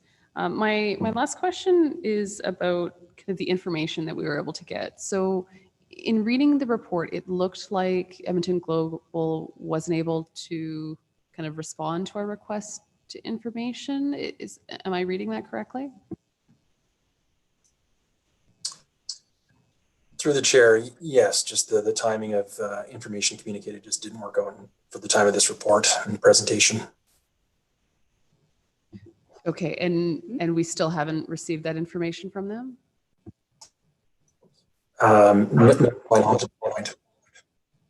Okay, do we have a timeline on when they're able to get that information to us? I'm hoping fairly shortly here. We have been in contact with them, so I do expect some information to come in fairly soon. And have they advised on what the holdup is? It's just workloads or? They haven't specified. Thank you. That's all I have. All right, Councillor Hanson. Thank you, Madam Mayor. I guess I'm the alternate to this particular committee for the mayor, so I've been privy to going to the meetings, and I can tell you that some big deals were closed in August. And I'm going back to my notes here. There was one on FABA Canada. I don't know what exactly that is. Actually, I don't know. But there was one on it's a plant protein deal. There was a beverage front deal. There was a hydrogen deal, a hydrogen into ammonia deal. There was a diesel deal. And these are all big investments. And they are all around the region from Strathcona to Sturgeon County to Fort Saskatchewan, et cetera. Nothing that I could see for St. Albert directly. What I learned in the very last meeting was that they have taken the time to have to brand themselves, reach out to the global community, and that's worldwide. They've had to sort of create industrial sort of hubs of information so that when the global market comes back to Edmonton Global, they have information on, they're focusing on energy, food and ag, life sciences, and logistics. And I'm not sure where St. Albert fits into those four focus sectors. But I would say that I'm not, I guess I'm not today saying that the money's worth it, but what I'm saying is that there is some opportunity coming into the region. And we have provided some money towards an airport, the airport market, which is going to move these goods and services if these deals come in. So to me, it's very up in the air right now. And I'm really glad that Mr. Erickson has come here today and say, we have to analyze this. Is this worth it to us? Is it worth it for us to cut bait and work on our own, or stay with the group and bring these kinds of big deals in? Edmonton Global, in my opinion, is still young. There's probably some changes that they could make. 12 to 23 employees is a lot for municipalities take on if we're paying for that. So I think at the end of the day, I kind of like the alternate motion that's written in this agenda report, which really talks about doing a deeper dive into evaluating and assessing the investments for Edmonton Global. I would personally be a little, I think it's too early to leave, having sat in on these. So I guess I'm saying. Question? Yeah. Okay. I'm trying to keep the debate out for now. Oh, yeah, I guess I'm into debate. I guess my question is, Mike, to you and maybe Mr. Scoville, would it be, in your professional opinion, that it might still be too early to make a decision like this and maybe more analysis is needed? You're going to get an opinion out of me one night when you hear the other thing. I think what we've said, we've kind of have been perhaps not as clear about it, but really I think the issue before council is that it really needs another year at least to look at it. The difficulty with the setup is that it's really a 3-year decision, because this time next year, if the next council said, you know what, this isn't for us anymore, you've still got another 2 years of payments, right? But to make a recommendation from administration right now to pull out of this plan, we're not there yet. We feel it needs more time, and that's the difficulty. Is it's really not a 1-year decision; it's a 3-year decision. I appreciate that, and sorry for going into debate. I just was sitting on this on these meetings that I've been privy to, and it seems promising, but it's taking time to get there, I guess is what I would say. Councillor Watkins. Yeah, thanks a lot. It seems like a rapid expansion in size of Edmonton Global. And on page 102, it talks about Edmonton Global spending $5 million in 2022. And then it says the city of Toronto spends $6.84 million, which is the largest city in Canada and is 3 to 4 times the size of the Edmonton metro region. So how do we get to $5 million with Edmonton Global and only 6.84 with the city of Toronto? Is there a big difference in scope of work between what Global is doing and what the city of Toronto is doing? I don't know if you know the answer to that, but that's my question, because it just seems like like I say, Toronto's 4 times big and it's only 6.8 million. I thought the same thing. Okay, I'll try my next question. No, I don't know. Did you give Mr. Erickson? Do you have any? Is the said scope different? He kind of gave me he wasn't too sure. Oh, okay. I missed the shrug. You said that, did you say that this is 18%, this contribution is 18% of the total economic development department's budget? Yes. And is that based on the 2021 contribution or the 2022 contribution? Through the chair, 2022. 2020. So when it goes up like 42% next year, that's going to be an increase of what? Now that's going to be like 30% of our economic development budget or 40% of our total economic development budget. We don't think our economic development budget is going to go 40% next year. Anybody want to comment on that one? Sorry, just to clarify, that comparison was for the sort of 2022 number, when the investment plan proposal sort of reaches its maximum $5 million level, or tops up at $5 million. Tops out, okay. But it's still going to be 18% of our budget, total budget. And then what are they doing with all this extra money they're getting, because they're growing it every year? Are they just getting more staff? Is that what they're using it for, to get more staff to accomplish more goals? Is that what they want the money for?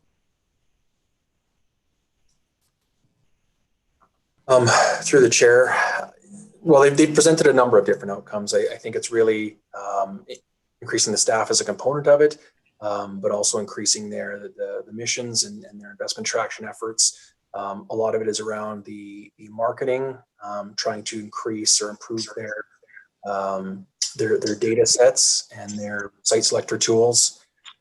That was really the focus of the proposal, or the pitch around the investment plan proposal, pardon me. And they show, there was a list in there of all these conferences they're going to, and they're all over the world. Like they're in Dubai, and they're in Paris, and they're in Germany, and they're in everywhere else. So that's part of the money is used to travel, for people to travel to all these different countries for all these different conferences, I assume? Correct. They've put forward a plan for some of the trade missions that they plan to attend. I don't know if all of them are in person. I believe the plan is to attend some in person if possible and some virtually. And then the numbers that are shown in the report, does that take into account those other 3 people dropping out, or is that not with them dropping out? That does not include those 3 municipalities withdrawing at this point. Okay. And so our costs could even be more next year than shown. Correct. Okay. Correct. And once again, like you asked Edmonton Global to give you examples of proof of data of like how this is working for us, and they just didn't have the time to give it to you. Did we give them enough time? Like, did we say that? Did we give them like a 1 hour, 1 day turnaround, or did we give them a couple of weeks and they still didn't have the time? Or I believe the first time we reached out, it was about 3 weeks ago, and then there have been a number of follow-ups since. Okay. Okay. Thank you very much. Those are my questions. Thanks. Councillor Broadhead. Yeah, thank you very much for the report. When I read this and we've just sort of gotten into the game, it reminded me of a number of years ago when the region brought in the representative from the Global Source Locators Guild, I guess it is, and there was this significant economic development symposium held as the Capital Region Board at the time. And one of the things that the source locator said is that the Edmonton region, if you will, has never made a name for itself. And one of the reasons why we changed from Capital Region Board to Edmonton Metropolitan Region is so that we could differentiate ourselves to the global companies that we would like to attract to our region. If we fragment ourselves back again away from a holistic and a regional aspect to go forward, would you, I don't want to ask your opinion, but would it be easier or harder to attract large corporations to St. Albert as a single entity of St. Albert or part of the Edmonton Global Group, which is trying to attract business to the region?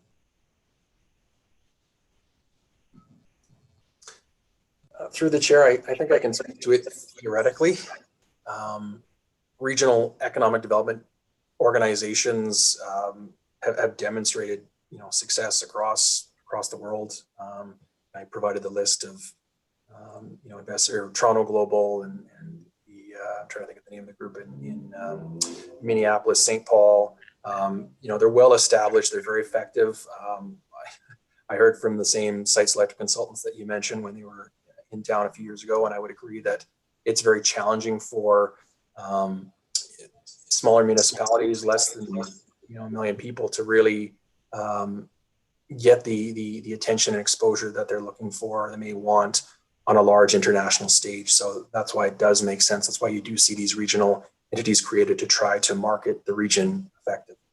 So in theory, if we were to be fragmented and separated and not promote the region as a whole, I think it could have a negative effect on the region as a whole.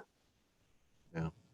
The other thing I found interesting in your report was what is being spent regionally. And certainly Toronto is spending 6.84 million, but Montreal is spending 19.8, and that's smaller than Toronto. And Calgary is spending 12.8 million with a $100 million investments fund. Is it any wonder that Calgary is being successful in bringing businesses to their community? To me, one of the premises that you brought forward in your report is that there is activity happening. We're just new to the game. We haven't had a real opportunity to really assess whether or not the current structure is working for us. but to pull out now would be premature, I would think. That's just my opinion. Thank you. Mr. Erickson, on the chart, when you talked about the other economic development organizations and you gave numbers, Toronto at 6.8, Minneapolis at 8, Edmonton would be at 5. That's essentially for the operations of that entity, the staffing costs and the travel costs and the marketing, et cetera. Is that correct? Your Worship, I haven't gone through that in detail. That was what was provided by Edmonton Global last October. Okay, because I'm just actually kind of curious about Calgary, because it's split up into the 12.8, which I'm assuming is the similar spend as Edmonton Global with R5. But what are they using that $100 million investment fund for? Like, is it incentives? Is it venture capital? I'm curious. Unfortunately, I don't know. Okay. Oh, Mr. Scoble might know. I know a little bit about that one. I've looked at it. So originally it was allocated for businesses that relocated to Calgary. So I think, one of the ones I recall was I think Parkland Fuels moved their head office to downtown Calgary. So they received money to do that from where they were coming from. And yeah, now I believe some of it is available as seed money, venture capital. I don't know the exact details of it, but that was a recent announcement in the last couple months. So Okay. yeah. So it's it's a different approach to what we're doing up here. Yes. Yeah, something maybe to consider. And then I was looking at the October 19th, 2020 report that came to council. It says here, where did I read this? The intended outcome of Edmonton Global's proposal is to increase shareholder funding in a sustained manner. But it also said, and to more fully enable access to matching funding from other levels of government. I remember that being the big push, was if we would show a commitment to foreign direct investment through Edmonton Global, we'd have access to matching other levels of government funding. So do you know what the status of that is? Is it an application process? Has anything been realized from the other levels of government? Federal, I think, is probably what we were aiming for, but maybe provincial. Because that was the big push a year ago. I don't know if that's come to fruition. Okay. You know, that's a good question for this, what are we called, the shareholders or the stakeholders, next meeting. Okay. All right. Oh, Councillor Hughes has another question. Thank you. Just a couple. So with the voting, is it just it's not a weighted voting, right? It's just one vote, one municipality, or is it weighted? Because I mean, obviously some are providing more money than others. One municipality, one vote. Okay, regardless of how much. Okay. And the other question is, when does it reset? So in the event that someone or the next council chose that they wanted to withdraw, what would be do they have to notify them before December 31st to have because if they do it in January, is it actually going to be like 3 years before they can do it? Or when is the money due that it would start the 2-year clock or end it? Does that make sense to you? Like they have bottom quarter withdrew in October, one's November, one's December 12th, right? Or to withdraw on. So they want the dues for the next 2 years. So when are the dues due? I guess is what I'm asking. If you do want to end it, you need to give them an advance notice that you're going to do that. A lot of dues, but you know what I'm saying. They don't say you do. I'm not sure what the notice date is. We could probably take a look at that while the discussion continues here. Sure. I mean, just judging from what I'm seeing, I think it's December 31st, but I'm thinking that in the event that this ever wants to be a discussion with a notice of motion, the timing is important. So they don't have to answer that today, but Yeah. if you guys could get back and I guess also in future reports, if that could also just be fully disclosed. That way, if you decide to do something, you're not locking yourselves in and then doing it a little bit later than ideal. I think that's it. Okay. Councillor Hanson? Thank you. One more question, I guess. With the alternative one motion that council direct administration to obtain additional information to evaluate Edmonton Global's performance and outcomes of the investment plan. What does that look like, Mike? Does that look like you would come back, or Mr. Scobler, with a recommendation after this analysis is done? Or is it for more information? Because I feel like you've started that, but maybe haven't received all the information you need yet from Edmonton Global. Otherwise, if we didn't pass this, we would just go along as we are? Yes, at this point, we would continue unless there was alternative direction given by council this evening. Yeah, there's still more work to do. We're missing some information here, as Mike has mentioned. And but I guess to go back what I said earlier, it is a little premature at this point, but unfortunately, it's got that 2-year plus on it if when if there ever is a decision made by St. Albert. So. But still very, very premature and in the process here at this point. And I guess my second question would be, from a process point of view, is there any way that the city of St. Albert could say to Edmonton Global, we will only pay you 13% of our economic development budget, not 18%, like bring down, like put something in place for ourselves as a benchmark so that we're just not getting asked for more and more and more money. I don't know if that's even possible, but I'm throwing it out there to see. We would have to look at that. I mean, with the airport fund, council chose to partially fund it, not fully fund it at this point. So, but as to the overall annual commitment, we'd have to look at that a little further, I think, with respect to the shareholders agreement. Thank you. All right. Councillor Mackay has pushed request to motion. Go ahead. If Councillor Hanson wants to move it, though. Okay, I'll do it. That's fine. All right, I'll ready. Which one do you motion? I'll keep it as a recommendation. Their administration's recommendation. I see them similar. I mean, we're going to do it either way. Well, if you move, that's fine. If you move the just receive as information, yeah, then I will do a notice of motion to do a report similar to this next year. Otherwise, there's no direction.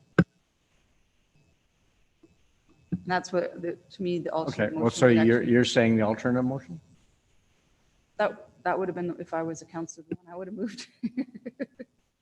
Well, let me just enter this one. Because what I worry is that we don't have any direction to our staff to do this more work and to let the next council evaluate without it. Can I ask a question then? Go Because ahead, yeah. my takeaway from the conversations that we had, and great questions all around, but my takeaway from administration is they were still pending information arriving from questions asked, and that they would be bringing that back. I mean, I realize the motion is received as information, but I take it as this is a semi-complete report, and that when we're receiving it as information, we're receiving today's report as presented as information, but there was still work to be done.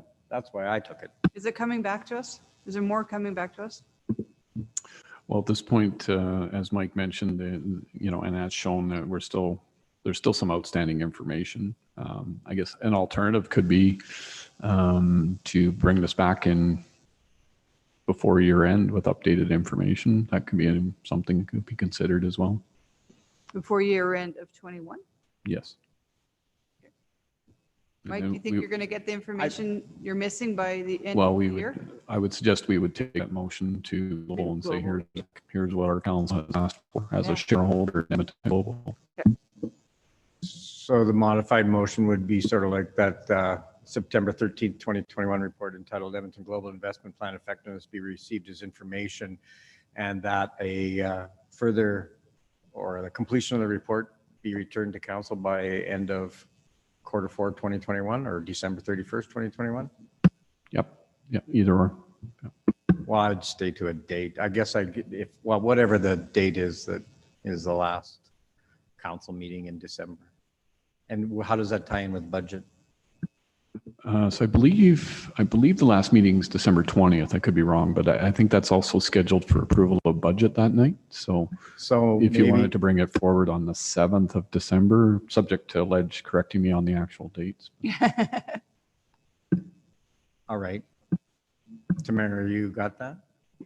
The dates haven't been approved yet so we don't know what the dates are in December. So should we? Just see the first Yeah. meeting in December. Yep. First regular council meeting in December. Let me know when you got it, Tamara. And Mr. Erickson, in this motion, do you need it spelled out what council's looking for, or what you're going to be going to Edmonton Global asking for? Your worship, I would say that it would be, the report reported on the outcomes that were outlined within the investment plan proposal. So if there is more that council would like to see beyond that, pardon me, Mr. Scoville. Listening to the questions so far, I think that council is looking for a professional recommendation, I guess you could say, or an administrative recommendation. We could provide that if you wish. In relation to what though, are like a recommendation to continue because if we Yes. already, yeah, okay. Yeah. Keeping in mind that, there's certain administration has to operate within certain goalposts that Yeah, council no, doesn't. So Mayor Herron, can I jump in for a second and just ask? Because since we seem to be working on this as a group project, because from this conversation I heard today, it seems like the recommendation from many is to let it go one more year before we make a decision. So I'm wondering if the deadline should really be by Q4 of 2021. And that would give the administration the onus to come back to make that decision and more information. And then at that time, the council can make a decision about whether or not they should continue to go or not. Because I'm not sure if what we're looking for, we're going to get in that time frame. And I don't want to create work that you guys can't achieve. So I'm wondering if the date should just be changed to Q4 2021. Yeah, as long as that aligns in my head with when do we have to give notice? Yeah. 22. I don't know what year I'm in And, anymore. and my consideration of a notice of motion was that this be an annual report, right? So it comes back annually so a year from now, I think is actually quite reasonable. So Tamara, just move it towards Q4 2022. Mr. Scoville. if I could suggest same time next year is good, Q3, because then, we can fit it into the budget accordingly. So This is really a team event. Group project. Okay, what are we looking at, Tamara? We'll take a break after this, guys. There we go. Okay, you ready for it, Madam Mayor?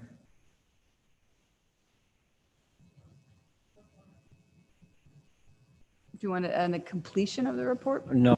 No. Yeah, I don't think that's completion and that a report just be presented, an update on the report be presented to council Q3.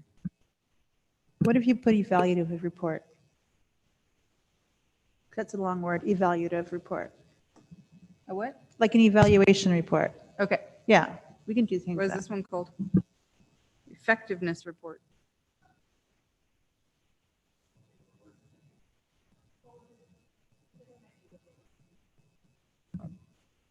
Mr. Scoville, do you understand the intention then that it would just come back and report?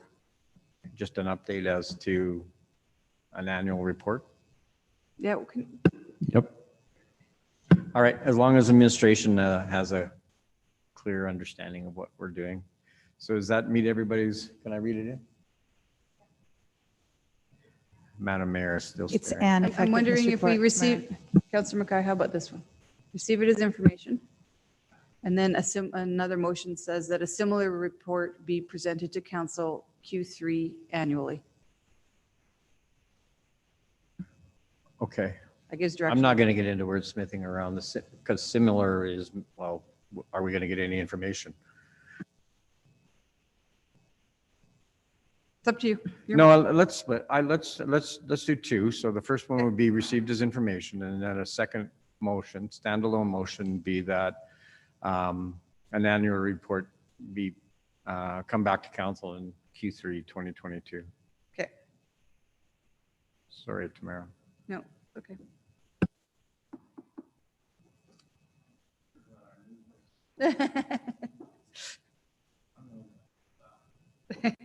I'll let you go first.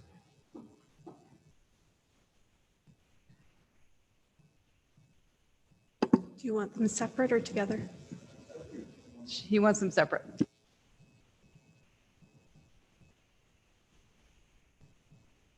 So the first one is receivers information. Anything to add to that on debate? No, I don't. I mean, obviously, we've had a great discussion in relation to that, so nothing more to add. All right, I see no one else popping up, so I'll call for the vote. Voting's closed, and that's unanimous. And your second motion was that? Well, the second motion, are we waiting for Tamara here?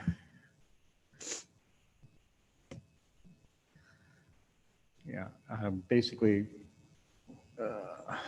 I guess it would be, I'm just looking at that, an annual report related to the Edmonton Global Investment Plan, the Edmonton Global Investment Plan Effectiveness Report be provided Become to an council. annual report. Yeah. Okay.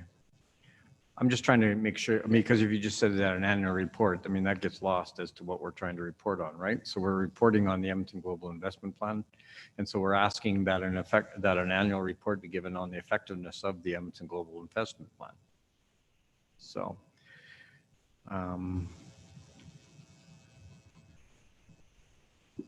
Is the motion I put up all right, Councillor McCay? Yep, I like that. yeah, okay. Let's read it in and then we've beat this up. That the Edmonton Global Investment Plan Effectiveness Report be provided annually. Awesome. Okay. And I think, Mr. Erickson, from the conversation, you can take this to Edmonton Global and say, my council wants more data, more information. So to fill in the gaps that you have tonight. Yeah. Yeah. All right, I'm accepting that. Go ahead. Okay, I mean, obviously, I'm not going to really belabor this. I think some of the concerns related by council came out in the questioning, and it was relating to the dramatic increase, the return on investment, and the opportunity. And I take it also from the questions that we're still in a very early phase. And if everyone can remember the presentation that Mr. Malcolm Bruce gave, the CEO of Edmonton Global gave to the chamber, I mean, there's great opportunity, and it makes a great deal of sense to be working together as a region. I mean, as we all heard, there's trillions of dollars in potential hydrogen development. There's biopharma. There's growth out in Villeneuve Airport in relation to opportunities out there.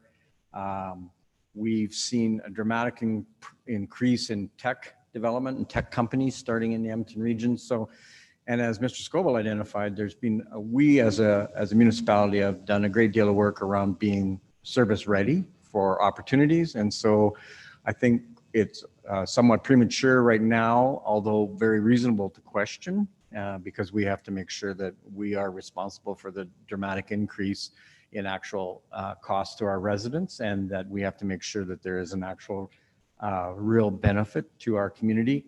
So I am looking forward to the additional information that we have requested from Edmonton Global, and I would hope that, and maybe they're just still aligning and getting their people in place, and I know they've gone through some change, so maybe we'll receive that information shortly. But I do think it's premature to walk away or give notice that we're walking away, but I think that we should, I'm not going to say put them on notice, but make them aware that we need regular information, regular updates on some initiatives that if we're contributing.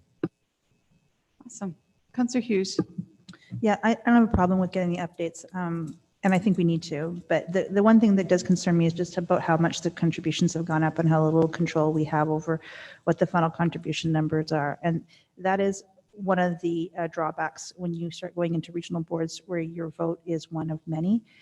And that is also one of the concerns I had about the regionalization of transit, is that your vote becomes very diluted. And if the board decides that they require more money for whatever reason, your options become quite limited about saying no. With this one, at least you have, after 2 years, you have the option to get out. In other organizations, we don't have that freedom. So it'll be much more difficult to separate ourselves from that. So it's just a cautionary tale as we look here that this is what can happen. And we should definitely keep that in mind when we're considering doing something of putting money into something of a regional nature. That's it. Councillor Watkins. Thank you, Madam Mayor. I support it. I just air a lot of cautions.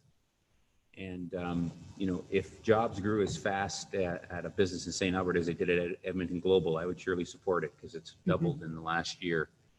And that's kind of alarming to me. Like they went from, you know, they've got all these interns, they got all these people over there, and we need to see some results from it. They talked about the airport fund in the report, and it said the accomplished so far is getting discount carrier Flair to start 4 new direct air flights. And Flair is looking to get gate space wherever they can. If you go to Flair's website, it says, Flair Airlines is Canada's only independent ultra-cost low carrier and is trailblazing with an ambitious rapid expansion to disrupt the monolithic practices of Canadian airlines. Now, I'm not too sure if that's the kind of airline we want to attract, something that's going to kick the hell out of the other ones that are already we're trying to get the big ones in there so we can go all over the world. So I kind of question that. I question again the fact that Toronto spends $6.84 million, and they're going to be spending $5 million here in Edmonton. And Toronto is the biggest metropolitan city we have in the whole country. And we don't really seem to have enough information on where they're spending all this $5.8 million at. And if you read the report, we're talking about all these conferences that they say they're going to go in the next year are all over the world. They're Dubai, they're France, they're everywhere. And, you know, we saw with COVID and with the Zoom, maybe we don't need to travel to all these places and we can cut costs and be just effective. It concerns me that 1/5 of the total economic development department budget is going to Edmonton Global right now. And that with a 42% increase in our contribution, that's even going to make it more. And if people drop out, it's even going to increase even more. So, you know, if we're end up spending like 30-40% of our whole economic department budget on that, we may as well just turn over the department to Edmonton Global. So I think that we just have to really have a hard look at this. Economic development is a really tough business. When things are going really bad, those guys are working their butt off trying to attract business, and it's really hard to prove wins or disprove wins.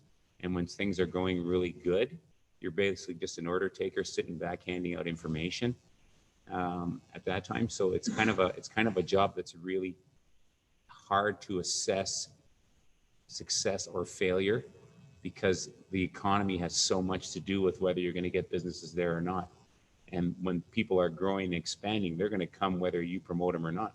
These big companies that are expanding, they're looking at places, they're doing the numbers, they know the costs, the levies, the fees, the land prices, the markets, the demographics of the community, and that's what they're looking at. So I mean, Edmonton Global can help give them that information and can help spur them in the right direction. But I just think we have to exercise a lot of caution giving money to this and staying involved in it. And like I said, I'm not against economic development global, or I'm not against regional economic development. I'm just saying we have to exercise caution and look how the money's being spent, because these are big dollars. Councillor Hanson. Thank you, Madam Mayor. All good comments, Councillor Watkins. And I guess I would just add that, you know, I've been, I guess, privy to some of these conversations because I've gone to some of the meetings, and maybe there's also a communications improvement that could happen so that we understand maybe on a more timely basis when deals are getting done in the region and what that actually means to St. Albert when those deals are getting reached and how fast they're getting reached, so that we can gauge better what the regional investment is. And you know, you probably can't put a number on whenever there's a big regional investment what that's going to mean to St. Albert, but we can probably note that there's improvement there, and that will help us understand our return on investment. But I think that Edmonton Global is kind of caught between sharing a lot of information because these are investments and deals that they're making that they can't really share until the investments are done. And I think sometimes as municipalities, we're waiting around to get that news, but there's all this work getting done behind the scenes. So again, maybe it comes back to communications. And so hopefully the effectiveness report that's provided annually will help us, really nail down what those investments are and how they relate to St. Albert and shared investment, shared benefit kind of thing. So this is a good step in the right direction. And I think we are putting Edmonton Global sort of on notice to say, hey, we're looking at our numbers and we need some really solid information to help us support you in your endeavors. So good step. Thank you.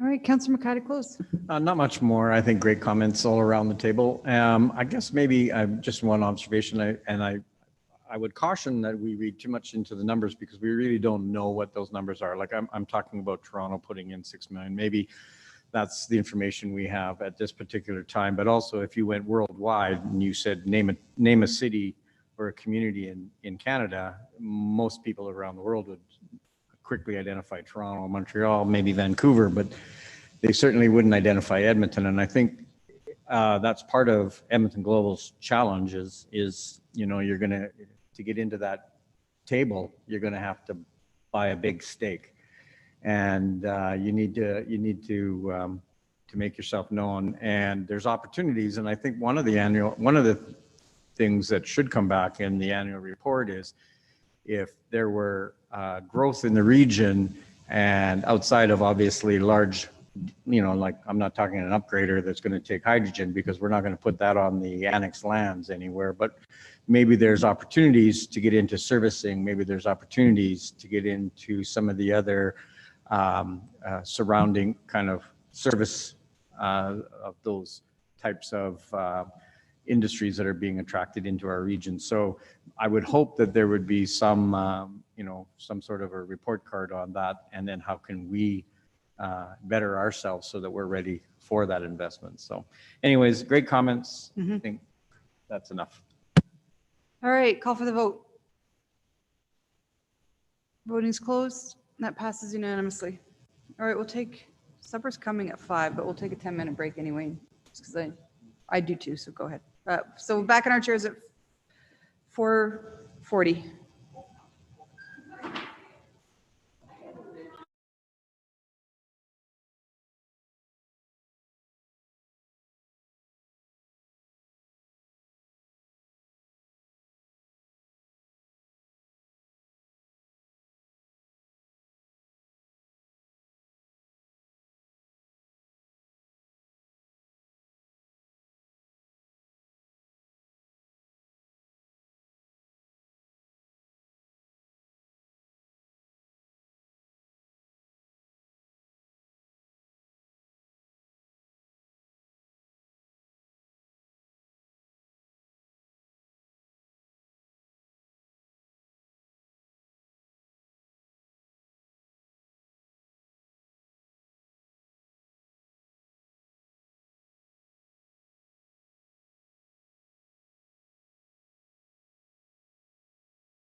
All right.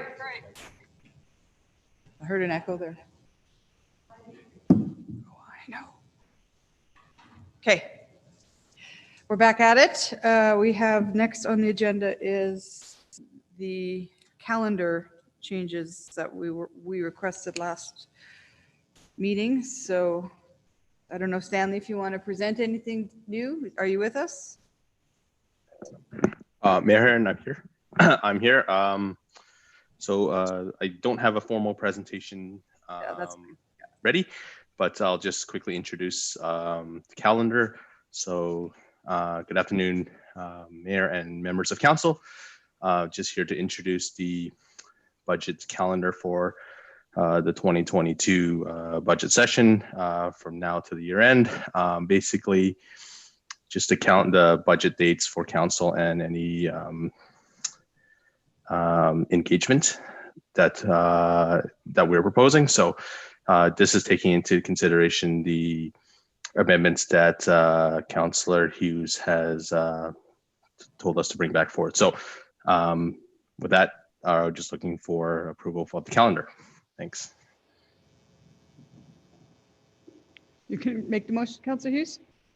Let's get this puppy going. I'm ready. So this, hold on. The proposed 2022 budget calendar, council budget calendar be approved. All right, any opening comments? Yeah, I think this is better. I think that reversing the questions and having the public engagement first gives us the opportunity that if something comes out of the public engagement, the council will have the opportunity to ask the questions at the questioning time, as opposed to creating extra BIRs needlessly. So it might actually decrease staff workload as well. So thank you for getting that done. And I realize it pushes the, this one for some reason, I'm not quite sure why we pushed it from the week before to the second, and in case there's just maybe you need more time for the backgrounders, but I think we can still get everything done. Actually, not we, but they can get everything done in time. So thank you for addressing that, my concerns. All right, call for the vote. Voting's closed. That passes unanimously. Bylaws 8.1. Councillor Hughes, you pulled this off of consent. You have a question? I had two questions. So the first one was about the fact that we are doing first reading with one council and second and third reading with another council. And I just wondered procedurally how that works. Like my impression was that it would be all three readings would be on with the same councils for something of this nature. I've got David here, but it says right in the Municipal Government Act that a municipal council is a continuous body. Okay, so that's it doesn't matter who the people are, the body is continuous. I don't know if David, you can say that better than I can. Yep. I just wanted to double check that. I mean, I know it was brought forward, but I had some people have that concerns, and so I thought we should address it. So Mayor, you said it as well as I could have. Council, there is no such thing as one council, the next council, the next. There is one council, indivisible for all time. So there's no problem with which council members happen to be sitting at any given time. No problem with the readings at all. Okay, thank you for that. The other thing, I'm not really sure what to, I'm just going to bring, so it's on page 141 on section 3.5, his commercial and then 3.5 mixed use node. And I just wanted to, not sure what to make this, but it says in that, it says that it's going to be a mixed use node and it's going to have commercial and higher density residential. And from what I understand, mixed uses are to be medium density residential and not high. Can I pause right now? I think any questions about this should be in a public hearing, which is why, because right now we're actually asking questions that the public should have privy to. Well, what I'm wondering is if this needs to be changed, like if it was intentional or does it need to be changed for the public hearing. I guess I wasn't sure if, that's why I'm asking. It's maybe send it in as a IR or something. Okay. Yeah. Yeah, because I wasn't sure. It's inconsistent with what we have in our NDP. And that's why I thought if it's a concern, instead of having an extra delay when it comes forward, if it needs to be changed, they could do it or make some kind of amendment to it. Do you know what I'm saying? I didn't want to create extra delay for the next decision body. So that was the concern was the listing of higher Yeah, density. I think we should, if you think there's a problem, identify it, because I don't want to make an amendment for meeting today. I'm not doing an amendment, So but I'm just saying amendment if, to second reading. the proponent had, if they, or if administration had realized that this was inconsistent. Yeah, but what I'm saying is we're going to do first reading today. Yep. And so any changes will have to be an amendment at second reading. So flag that for them so they can get it ready. Okay, so I'm flagging it to you guys now. It's just a heads up that you may want to look into that and either have an explanation or not for that when you do your presentation. Does that work? Yep. Okay. Councillor Watkins, you said you were okay to do the first reading? Yep, that bylaw 46-2021 being amendment 4 to the Riverside Area Structure Plan be read a first time. All right, do you want to read the second part as well? Yeah. So where's that at then? It says that the public hearing on bylaw 46, 2021 be scheduled for fourth quarter of 2021. Where's that right? That the It's on page 107. 107, okay, hang on, sorry.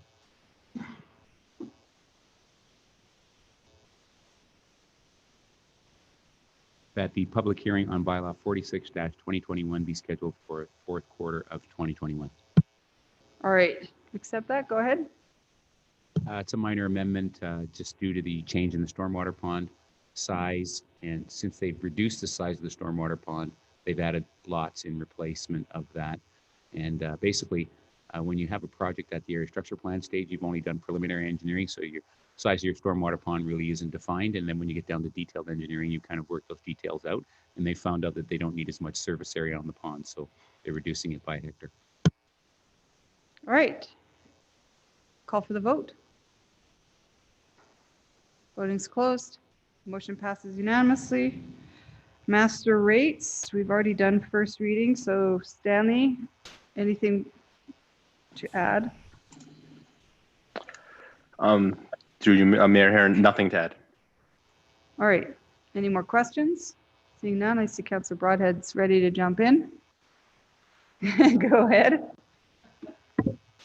Thank you, Madam Mayor. I recommend that bylaw 30/2021 be read a second time. All right, call for the vote on that. Oh, wait, sorry. We need to make the amending motion now, don't we?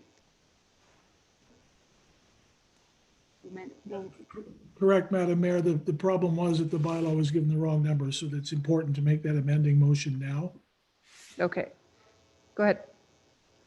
So I will make the amendment that bylaw 30/2021 be amended by changing bylaw numbers 30/2021 to 51/2021, and the changing of members to master rates bylaw, the tobacco licensing bylaw, and the business licensing bylaw as shown in the attached master rates and bylaw fees, amending bylaw 51/2021. Okay. All right, anything on that? I tried to use an emphasis so it's interesting. But other than that, no. Call for the vote.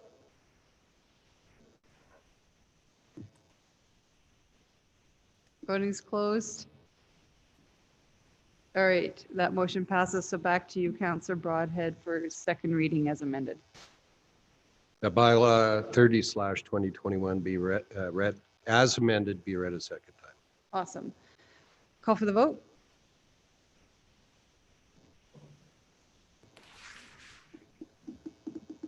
Voting closed, and that passes unanimously. Third reading, Councillor Broadhead.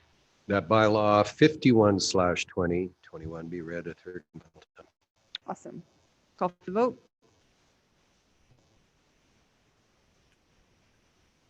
Voting's closed. Passes unanimously. All right, 8.3 is the two different bylaws, 53 and 54 for the community living and the community growth and infrastructure standing committee changes to align when we're going to review them. So does anyone want to make that motion? Or those motions, plural? Councillor Hanson, do you want to do them? Be happy to. Thanks. That bylaw 53/2021 being amendment 2 to community living standing committee bylaw 39/2019 be read a first time. All right. Anything to add to that? No, I think that we've already exhausted this debate, and this is just wrapping it up, and it'll be coming back to council for review. Great. All right, call for the vote. Voting's closed. Passes by majority with Councillor Hughes opposed. Second reading. That bylaw 53/2021 be read a second time. All right. Anything further? Call for the vote. Voting's closed. Passes by a majority again with Councillor Hughes opposed. Anyone want to do third reading or unanimous consent? Sorry. By Councillor Broadhead. That unanimous consent be given for third reading of bylaw 53/2021. Awesome. Call for the vote. Voting's closed. That passes unanimously. Councillor Hansen, finish her up. That bylaw 53/2021 be read a third time. Awesome. Call for the vote. Voting's closed.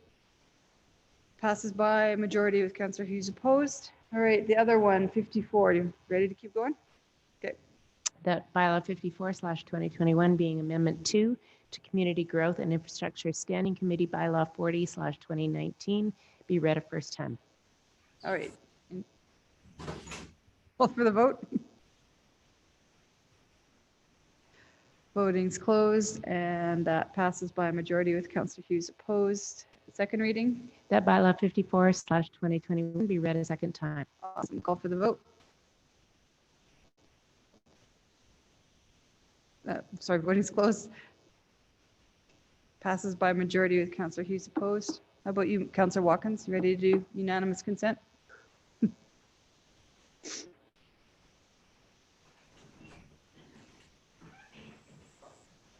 Yeah, I don't know if your mic's on you. That unanimous consent be given for third reading of bylaw 54/2021. Thank you. Call for the vote. Voting's closed. Passes unanimously. Councillor Hansen. That final. bylaw 54/2021 be read a third and final time. Awesome. Call for the vote.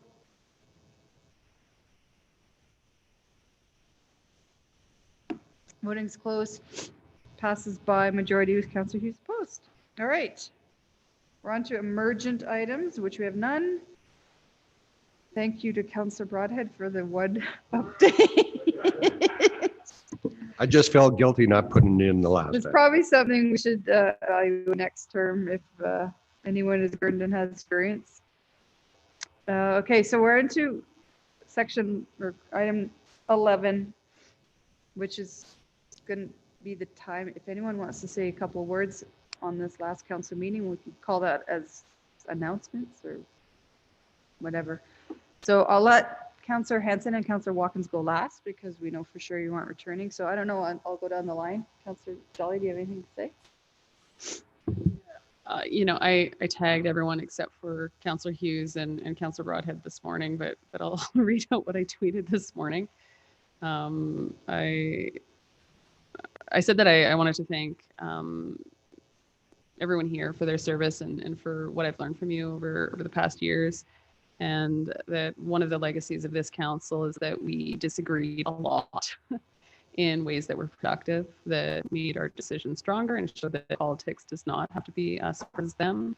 And so I just wanted to thank everyone for bringing their perspective, their passion, and their expertise to the table over the last 4 years. And it's been an honor to serve with you. So that's all I have. Thank you. Thank you. Councillor Hughes, you haven't really announced what your plans are, but do you have a few things to say? Yeah, you're not going to find out today either. Wasn't expecting to. So everyone's wondering what I'm going to do, including my son. But I came here in this council feeling pretty alone. I definitely from this last election, I felt pretty alone, and I was pleasantly surprised about how much more I was listened to and during debates and during questioning from council members this time than I had experienced in the past term. And I think that we made a lot of really positive changes this time. We made a lot of progress on some pretty major projects. And the one thing that I could tell anybody asking anything is I don't know how that vote's going to go on anything. Even the ones you think you're like, oh, it's in the bag. And then I'm like, oh, no, it's not. I'm fighting for my life right now. We didn't know, anyone did not know how any decision was going to happen for the entire 4 years. And that's what other people said as well. And I think that the debate was respected and it was influencing other people's decisions, which is how it should go. So I want to thank you for that, because I wasn't sure how the past 4 years would end up unveiling. But I do believe that we made some really good strides in helping improve the quality of St. Albert. So to that, I thank you all for our time together. That's it.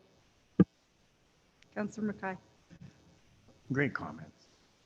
I want to thank all my colleagues around. I have great friendships that'll last for the rest of my life. And I'm seen being the oldest, so a few more years. But I also, I really want to help, or want to say, thank you for I'm trying to figure out a way to say it. I was going to say the senior members of council, the members of the councils, the member of councils who've been here before, previous terms, and your willingness to open and meet and discuss and coach and encourage and chastise was great. I appreciate it very much. So thank you. I want to thank administration. Thank you very much for all the work. As I've said numerous times, 2 years into a term, nobody throws a world health crisis at us in the pandemic. And, we talk great about how, businesses had to pivot, but administration had to pivot. And I just want to say thank you very much for all of your assistance and awareness and help. But I also want to extend an opportunity to say thank you for our community. Our community were phenomenal at the beginning, and this is stretching out, and people's nerves are getting stretched as we continue to fight through this crisis. But I do want to recognize the community and thank you very much for those who reached out and provided support to all of council, provided criticism where necessary, but also just how you supported each other. And that was amazing. And one of the things that, regardless of what happens next term, will always stay with me. So Councillor Watkins, Councillor Hanson, thank you. Councillor Broadhead. Well, yeah, the last 4 years have been an amazing experience. It truly has. Just the cooperation around this particular, I got told never to call it a bench, but we'll call it a seating arrangement, if you will. But anyway, yeah, and we didn't know where a particular vote was going to go, as has been pointed out earlier, and that added to just the vibrancy of the debates and I think the quality of the decisions as they came out. So I do want to thank all my council colleagues. This has been a blast. They say that, the days go by slowly, but the years fly by quickly. Seems like yesterday we were sitting here for the first time and contemplating 4 years of working together. And I too am proud of what's been done here. And I wouldn't change a thing, quite honestly. I think the city of St. Albert and this council and administration, and indeed the citizens, have worked hard to continue to build a community that we all are proud to live in. And I love St. Albert. It's a great place to live. And that's why we all serve. It's because we have committed to the community in which we live. And so I wish you all the best of luck in whatever your endeavors are, whatever course history takes. One thing that they can't take away from this particular council is we'll always be the COVID council. Yes. For better or for worse, 100 years from now, they'll talk about the COVID pandemic, and they'll talk about the old guy that was on council. And Ken, you're just the life of this council. So thank you very much. And also to Councillor Hanson and Councillor Watkins. I've sat beside you for the 4 years, and it has been an education and a joy. Thank you. And it will never be the same. I'd like to say that I got a longer speech. Go for it. I didn't want to forget anything, so I wrote some stuff down. I'd like to say it's been a pleasure to serve the city of St. Albert with the 6 of you for the last 4 years. The time has literally flown by. And, you know, they say, I guess, time flies when you're having fun. And although it hasn't always been fun, it has been interesting, to say the least. Our term exemplified cooperation and what democracy is all about. I think we have all vociferously debated things that we were passionate about. Though we often disagreed with each other over this term, we have remained respectful. We've often entered into debate having one opinion and finished debate with another, as Councillor Broadhead said. This to me shows that the debate was thorough and useful in the decision making. When I was elected, I never anticipated the amount of time and effort I'd put into helping run this great city.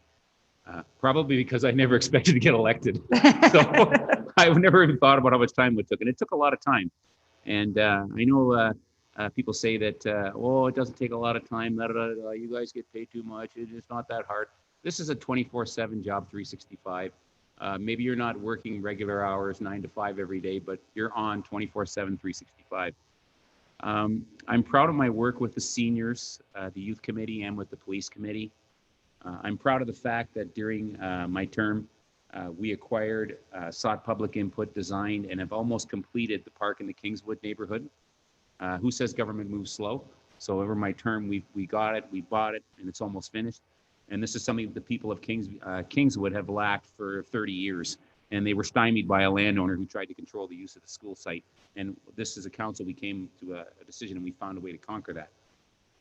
I'm proud that I stayed true to my principles, which is doing what I thought was best for the city and its people, not making decisions based on getting reelected. And I guess it didn't matter because I'm not running again. So, and then speaking my mind. And that got me into trouble once when I spoke my mind, probably, and it was kind of came out, it got a little bit of crap there for that. But I tried to stay true to my principles, and I was also proud to be the first person of color ever elected to the city of St. Albert. So I really want to thank the people of St. Albert, and I want to thank my council colleagues. And all of you have helped me to become a better person and a better counselor. And I want to thank Natalie for your thoughtfulness and work helping the LGBTQ2S plus community, and for all those less fortunate in our community. You've made my heart a little softer. Sheena, I want to thank you for your fiscal awareness and concerns for the city's finances. I thought I was good with calculating numbers, and then I think I met my match with you, because you can really calculate those numbers up, and you've done a fantastic job of thinking about the fiscal responsibility of our city. Ken, for you provided 30 years of a police perspective, social awareness, and a depth of experience with social issues that is unparalleled. And a list of jokes and one-liners that made me smile all the time. So I thank you for that. And for Wes, for your statesmanship and your sage advice and comments during debate in council. You often made me change my opinion. Mm-hmm. And thank you for not speaking just to be heard. Having listened to counselors for 40 years, meetings are long enough already, and people don't just need to talk to be heard. And I appreciate the fact that you never, ever did that in the 4 years I was here. And to Jackie, for her knowledge of all things on the school board and governance, and for her common sense, kindness, and gentleness, which she has a lot of, and which I need a little bit more of a lot of times. So I was surrounded by Jackie, who gave me some kindness on one side and sage advice on the other side from Wes, to kind of keep me kind of grounded at most times. And finally, to the mayor, I want to thank you for your leadership. It was a style that was never dictatorial or bossy. You were very open to listen to all and any opinions, and you made sure that everyone was heard, and I thank you for that. And you said the crying council, I feel like I'm going to cry now when I say it. Anyways, I wish all of you and all your families the best now and in the future. And for all of those of you who are running again, I wish you luck in your reelection. And I have to give a big thanks to my only employee, Mr. Scoble, sitting over there, and his entire staff and everyone else who helped me. I couldn't name every person who's helped me over the last year. I'm kind of I'm a bit of a wingnut, so I'm kind of off and this and that, and I'm kind of ADD. So I want to thank you for all your help and everybody who helped me here on staff. Your staff, and you did an excellent job over the last 4 years. And this is a job that requires thick skin and small ears. And I think I learned that from the development industry, and I had to use that in every day here pretty much. And now it's time for me to get back to the industry that I love, which is land use planning and development. And I'm going to travel around in my motorhome a bit, and I'm going to enjoy the van, #van life, and I'm going to take a lot of photos. So for now, can't laugh at that. My time in politics is over, but you never know. So God bless and good luck to the next council. And thank you very much. It's been a pleasure to serve with you all and to work with you. Thank you very much. Well said. Councillor Hanson? Hard to top that, but I would just say, without crying, that I am, it's been a real honor to be here with all of you. It's been a wonderful 4 years. It's hard for me to leave because I don't really want to leave, but I'm just at a point in my life that I need to pay some attention to the next generation above me and the two generations below me, and spend some time with those dear people. So on that note, I would just like to thank all of you for your amazing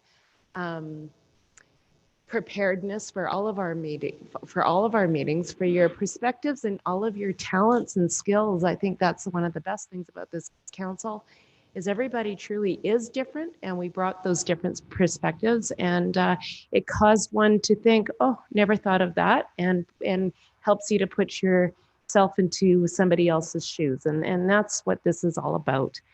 Mr. Scoble, thank you for all of your sage advice and your willingness to answer our tough questions, and your staff who have put in countless hours because we ask them to all the time. So I also want to just thank my dear husband, Dean, and my family. It's been a slice, and I love you guys. Love you too, Jack. It's getting a little silly, but it's awesome. Okay, so she's got me crying now. I have to start crying. No. I didn't prepare anything because I wanted this to be more just from the heart. So before I came down here, I took a look at the remarks I made on our first, our swearing in day. I had some prepared speeches, and I went through it, and I could say everything that we had run on and wanted to accomplish this term, we've done. I wrote a list. Right from that strategic planning session that we drove in the bitter cold to do. Let me just go through the list. On the lines of transportation, obviously Ray Gibbon Drive was huge. It was part of the debate and the door knocking in 2017. And the biggest hope we could ever had was that we would, continue to advocate and it would be built in 10 years. But we did it in this term. The study that actually just did the network analysis of what should be done and identified that St. Albert Trail was also important. We've done that. Complete streets. I'm actually sort of personally really proud of the sidewalk that we built along St. Albert Trail with the new barrier wall. We've done some intersection improvements just this year that have made a big difference, and then we changed the speed limits. So I think along the transportation file, we've done a lot.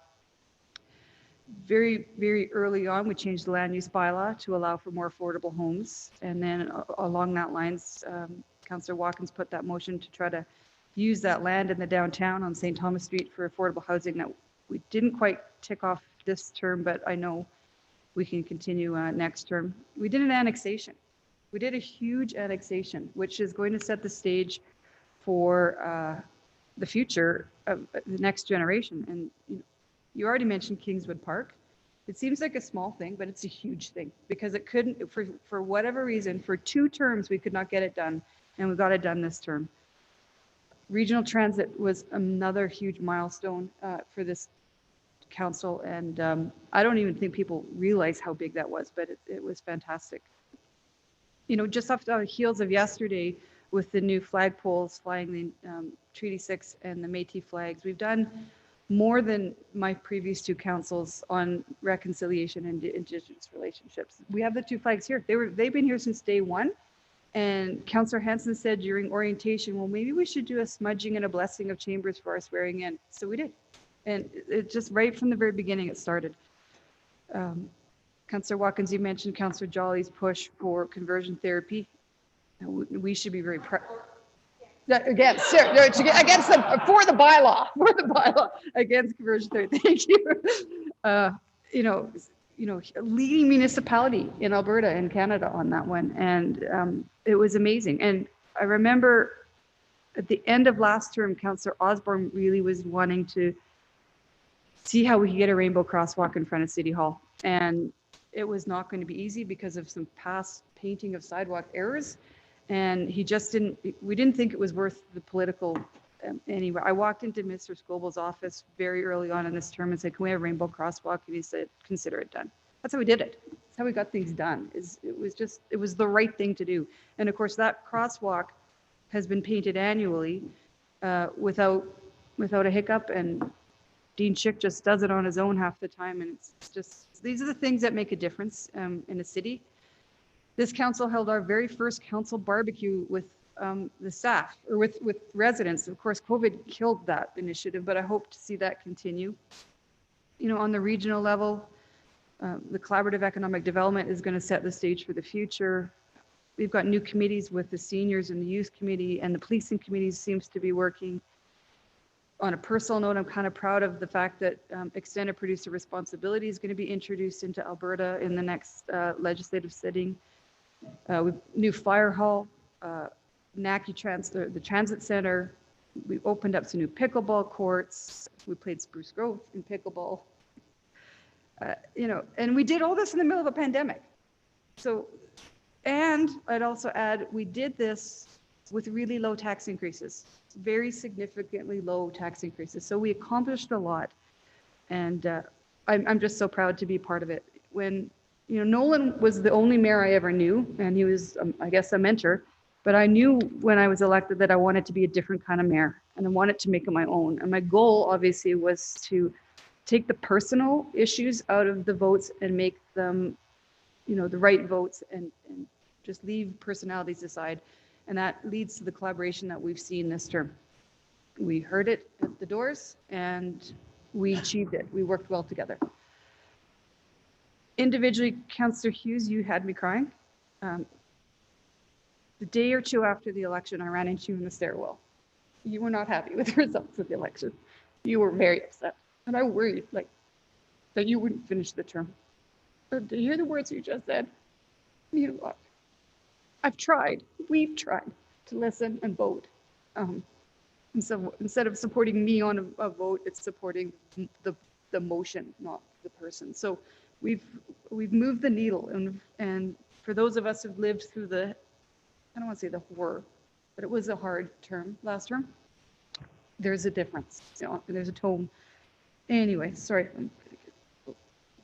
I'm not going to go through each one of you individually because Councillor Watkins actually did a really good job of that. I will say that obviously my hope is to return and serve another term as mayor and continue to improve on what we've accomplished and what I've changed, and et cetera. I hope, obviously, I actually really quite hope that all three incumbents are returned. You guys have done a great job. Councillor Hughes, I'm looking forward to hearing your intentions. I told you 4 years ago when we had to figure out how to work together, you and I went for a walk a month and a half ago. I said, if you run, I will sign your papers. So I will support that too. And then the two of you that are leaving. It's been fantastic. It's too bad you only did one term. Both of you were such huge contributors to the city. Ray, I leaned on you all the time for development stuff. And I think every council should have a developer on because you just know it all. Here, here. And you've also coined Pulling a Watkins is now what people say when they unmute him accidentally. Quite a new phrase. And Councillor Hanson, you know, our friendship was going to last for a long time. Your governance style was so important to this council, and what you brought in that realm of good governance, and that's what you wanted, and you totally accomplished that. So, and Kevin, this is the first term that I have not had to do a CAO search. You lasted the whole 4 years.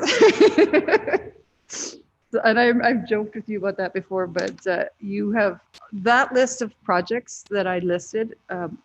I would say you had more to do with it than this council did. You really pushed the needle and found a way to get things done that previous administrations just couldn't. And Kingswood Park is a perfect example. So thank you to you and all your staff for everything you've done. They've been remarkable. I love working with all of them, and I hope that we haven't caused too much stress on your staff.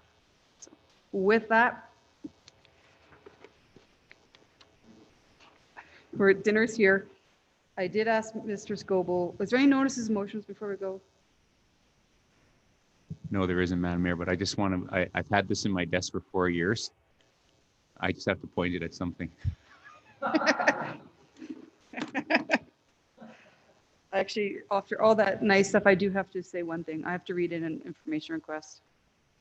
What is it costing the city of St. Albert to continue collecting household hazardous waste once the province ends its subsidy? So that will come to the next council. And I did ask Mr. Scoble earlier if he had anything for in camera for the CAO dialogue. Do you, Mr. Scoble? I do not. Okay. And is there any reason for council to go into camera? That's fine. Okay. Make them, well, yeah, make the motion and then we'll kind of eat while we do it. Pardon? Sorry. Do you want to have dinner and then come back and do it? Okay. Okay. The council moving camera to have a confidential dialogue in accordance with the provisions of section 19. Confidential, no, is that it? Confidential evaluations of FOIP.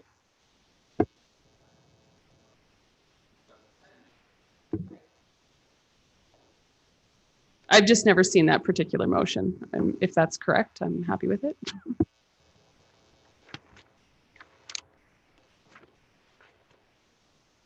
All right, call for the vote.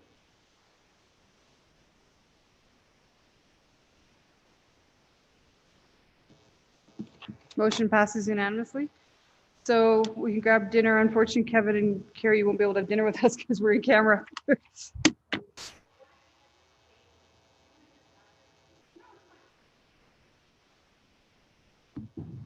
And I'll come talk to you before we go in.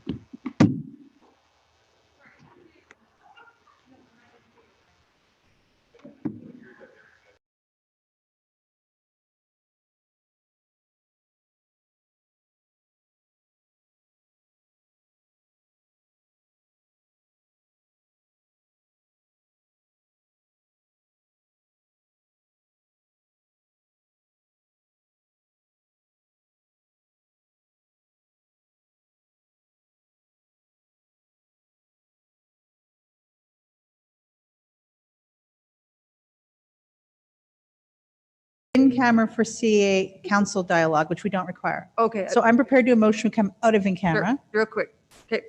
Reconvene in public. Reconvene in public. Okay. Sorry, guys. That's okay. And we don't keep anything quiet so far because you get nothing to quiet about.